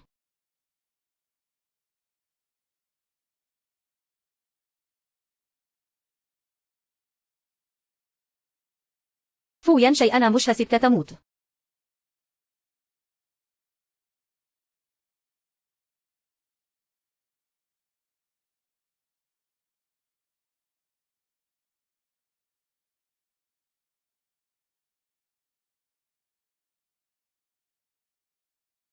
فو ينشي أنت فقتن. أنت حاسس بإياه.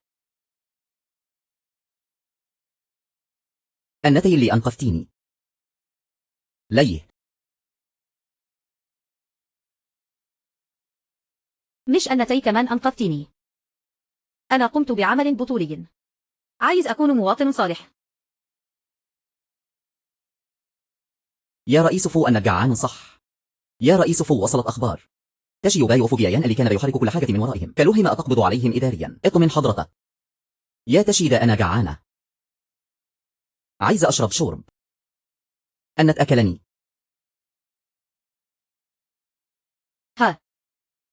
يا رئيس فو بابا اتجوزتاني، لازم أرجع التدريب بتاعي.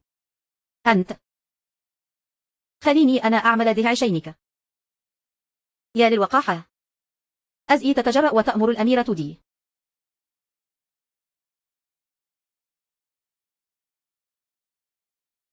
يا رئيس فو بتبليك إليه. إيه ده أنت معجب بيا ولا إيه؟ مين اللي بيبصلك؟ تفه يا خنزير. هو أنا مين عش أقول كلمة؟ طب لو قوت لك إني بحك بجد هتعولي إيه؟ يا خبر أسود السيدة. هو ده اعتراف بالحب. الأميرة دي هنا بعدما أخلص محنتيها رجعوا للعالم السفلي. يا تشيدا متنسياش، عائلتنا لازم يتجوزوا. أنتي لازم تكوني مدام فو بتاعتي أنا وبس. في الحقيقة أنا مين قال إني هتجوزك؟ مش هتقدري تهربي. بس إحنا في النهاية من عالمين مختلفين. أنت ولي عهد عالم السماء العظيم. بعدما تخلص محنتك هترجع لعالم السماء. أزئي بس تذكر حبنا في عالم البشر. أنا عندي حاجة تاني لازم أمشي، خلي بالك من نفسك. يا تشيدا ما تسيبنيش. معقول قدرنا انتهى خلاص كده؟ تقرير لسيدي الحاكم: نزول الأميرة لعالم البشر المرة دي نجح في تغيير مصير عائلة تشي. كتاب أقدار الكل رجع لمساره الصح. ها ها ها. حسنا حسنا حسنا. ابنتي الغالية تذهب إلى عالم البشر لأول مرة وتنهي مهمتها بهذا الإتقان. حقا تستحق أن تكون ابنتيها هاهو. بالطبع. ابنتي أنا، لقد زرعت لك حقلا كبيرا من زهور الضفة الأخرى. من الآن فصاعدا لن تشعري بالملل في العالم السفلي، ولا تهربي إلى عالم البشر كلما خطر ببالك. ماذا؟ هذه المرة عندما نزلت مررت بمحنة حب. أريد أن أعود إلى عالم البشر لأراه مجددا. ما زلت تتجرئين على ذكر ذلك الوغد؟ يتجرأ حتى على إغواء ابنتي. أنا لا أوافق. أيها الملك الحكيم وافق على طلب الأميرة، فهو ولي عهد العالم السماوي. ولي عهد العالم السماوي. لقد سمعت أن ولي عهد العالم السماوي يمر بمحنة في عالم البشر. لم أتوقع أنها ستكون محنة حب ابنتي الغالية. أجل أجل يا أبي. إن كان لديك ولي عهد العالم السماوي سهر لك، كم سيكون ذلك مهيبا. أبي أرجوك وافق لي.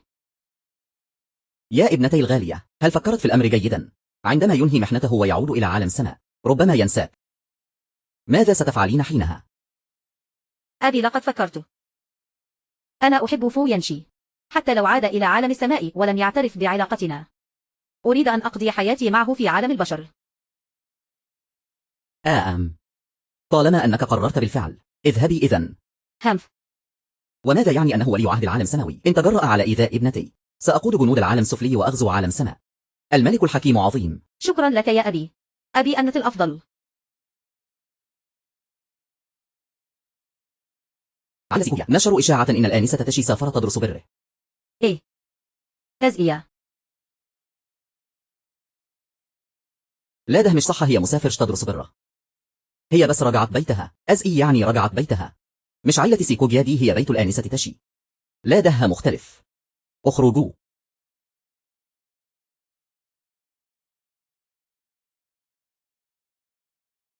ليه هو. أنت كمان بتحبني. ليه مشيت بالسرعة دي من غير أي صوت؟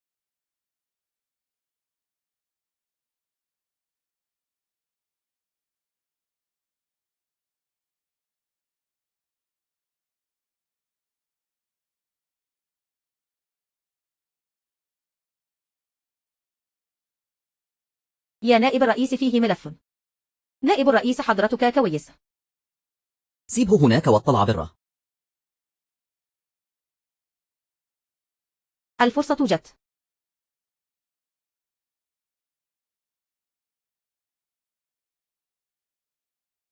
ألو.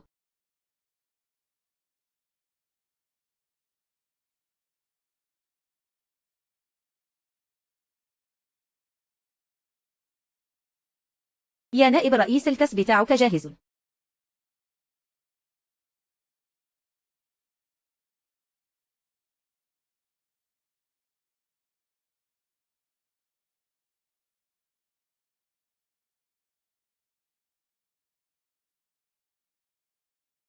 يا نائب الرئيس.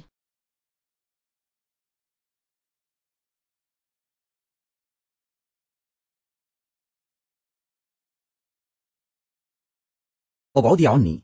يا رئيس مو. مفعول المخدر اللي خدته قوي جدا. أنا الوحيدة اللي أقدر أساعدك. إياك تفكري في كده وابعدي عني. يا نائب الرئيس خليني أكون مراتك في المستقبل. أنا أكيد هحبك أكتر من تشيدا. ها.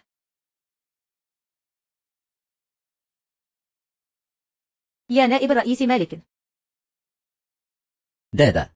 دي أنا يا نائب الرئيس، أكيد أنك تعبان أوى. أنا هستك.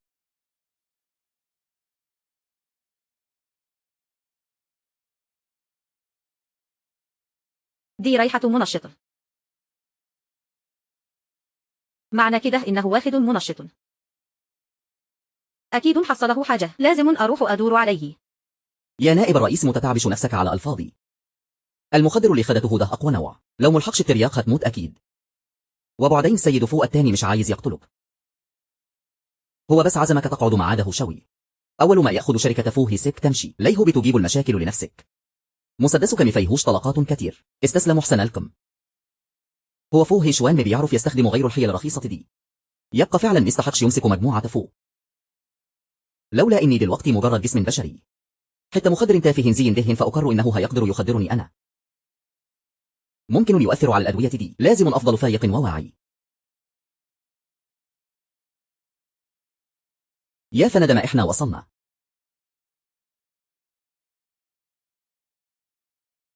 يا فندم استحمل شوي.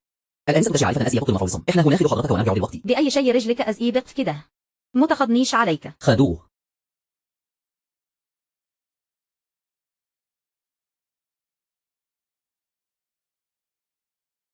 دادا. أنت رجعت أسئي. أنت رجعت أسئي. أنا رجعت مخصوص عشيني أشفك. أنت أزئي متعور بالشكل ده. حد حط لي مخدر، كانت خائفة يغمى عليا فعورت رجلي عشيني أفضل فايق. فو ينشي أنت أزئي مبتخافش على روحك أبدا، مع أن كان فيه حلول تانية كثير. لا يهي بالذات تختار تأذي نفسك عشين تفضل فايق، يعني أن تفضل تتعور الإصابة دي كلها ولا تخلي حد يساعدك. دادا. أنا كنت عارفة إنك مش هيجيلك قلب تسيبيني صح. وريث مجموعة فو العظيم، حد يحطله مخدر وكمان يبهدل نفسه بالشكل ده. أخي لو جرى لك حاجة أنا كانت هعمل إيه بس؟ المرة دي الغلطة غلطتي أنا، متوقعتش أنهم هيستخدموا أساليب رخيصة زي دي. بس مهما حصل أنا مش عايز غيرك أنتي.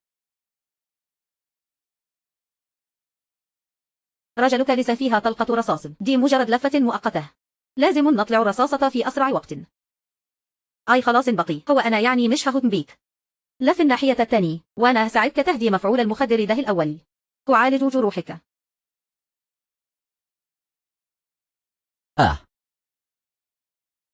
مش هقدر أقلق بخصوص ده دلوقتي، حتى لو فو يوان شك في هويتي.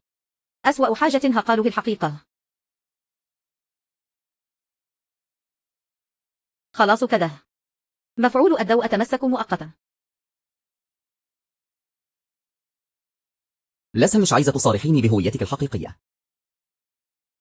أنا في الحقيقة أميرة العالم السفلي، والمرة دي جات لعالم البشر. عشيني أساعد عائلة تشي يتجنبوا نهايتهم المأساوية. أنت قبل كده اعترف لي بحبك في المستشفى، وأنا موافقش عشيني أن تولي عهد عالم السماء. أنا قلقان إني لما أخلص محنتي وأرجع لعالم سماء هنكر علاقتنا في عالم البشر. أيوه بس أنا دلوقتي فهمت كل حاجة. حتى لو قدرنا هيكون في حياة واحدة بس، أنا برضة عايزة أكون معاكك. عشين كد. يبقى أنا كمان صارحك. في الحقيقة أنا عارف من زمان إني ولي عهد عالم سماء. اطمني حتى لو رجعت لعالم سماء مستحيل أتخلى عنك. بس أنك عرفت أزئي، معقول تكون استرجعت ذاكرتك؟ أيوب، الفضل يرجع له يا واتشند. هو قال إنك مقتيش تستغني عني ونكتش عايزاني أمو. عشين كده هنقفتيني، لولا كده كانت محنتي المرة دي فشلة. بس أنا بجد متوقعش إنك بتحبيني أو كد. أنت بتخرر بتقول إيه؟ بطل تمثل هنا. إصابتك كانت في رجلك لسه. ما أنا أضربت في جسمي برضة ولا إيه. خلاص بطل رخامة. الجروح اللي في جسمك لسه مختش. بسرعة أديني ظهرك. حاضر.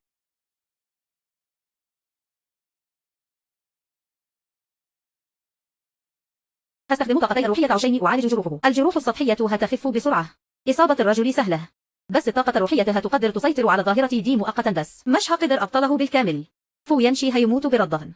أعمل إيه بس؟ فو ينشي أنا مش هتل عنك. عشيني أنت حبيبي. فو ينشي. ممم. غمض عينيك.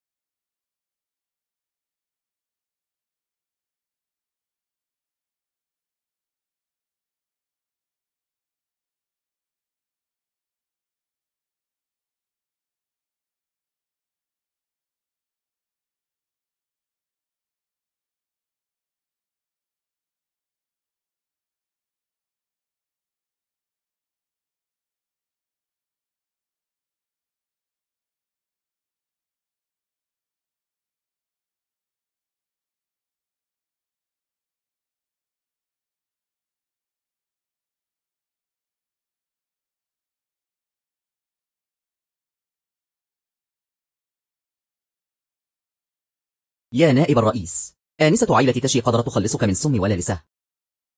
حضرتك بخير دلوقتي صح؟ شركات فو عندها مشروع في أفريقيا قريب. شكلك نفسك تروحه أو مشكد؟ لا لا لا أبدا. يا نائب الرئيس المحقق الخاص، بعت لحضرتك كل المعلومات على الإيميل. عدوك اللدود ده. كل أدلة الجريمة اللي بتثبت إنه أجر حد عشان يفيك كلها اتجمعت خلاص. يبقى نبعته السجن. فو ينشي. إيه اللي قومك؟ لا هي مستريحة شوية كمان. في حاجة بتوجعك. مش كل ده بسببك برده. صح صح صح، غلطتي أنا غلطتي أنا. يا خبر مش قادر أبص. بجد مش قادر أبص. أهاهاها. يا تشي زي المرة دي فو ينشي كان في خطر.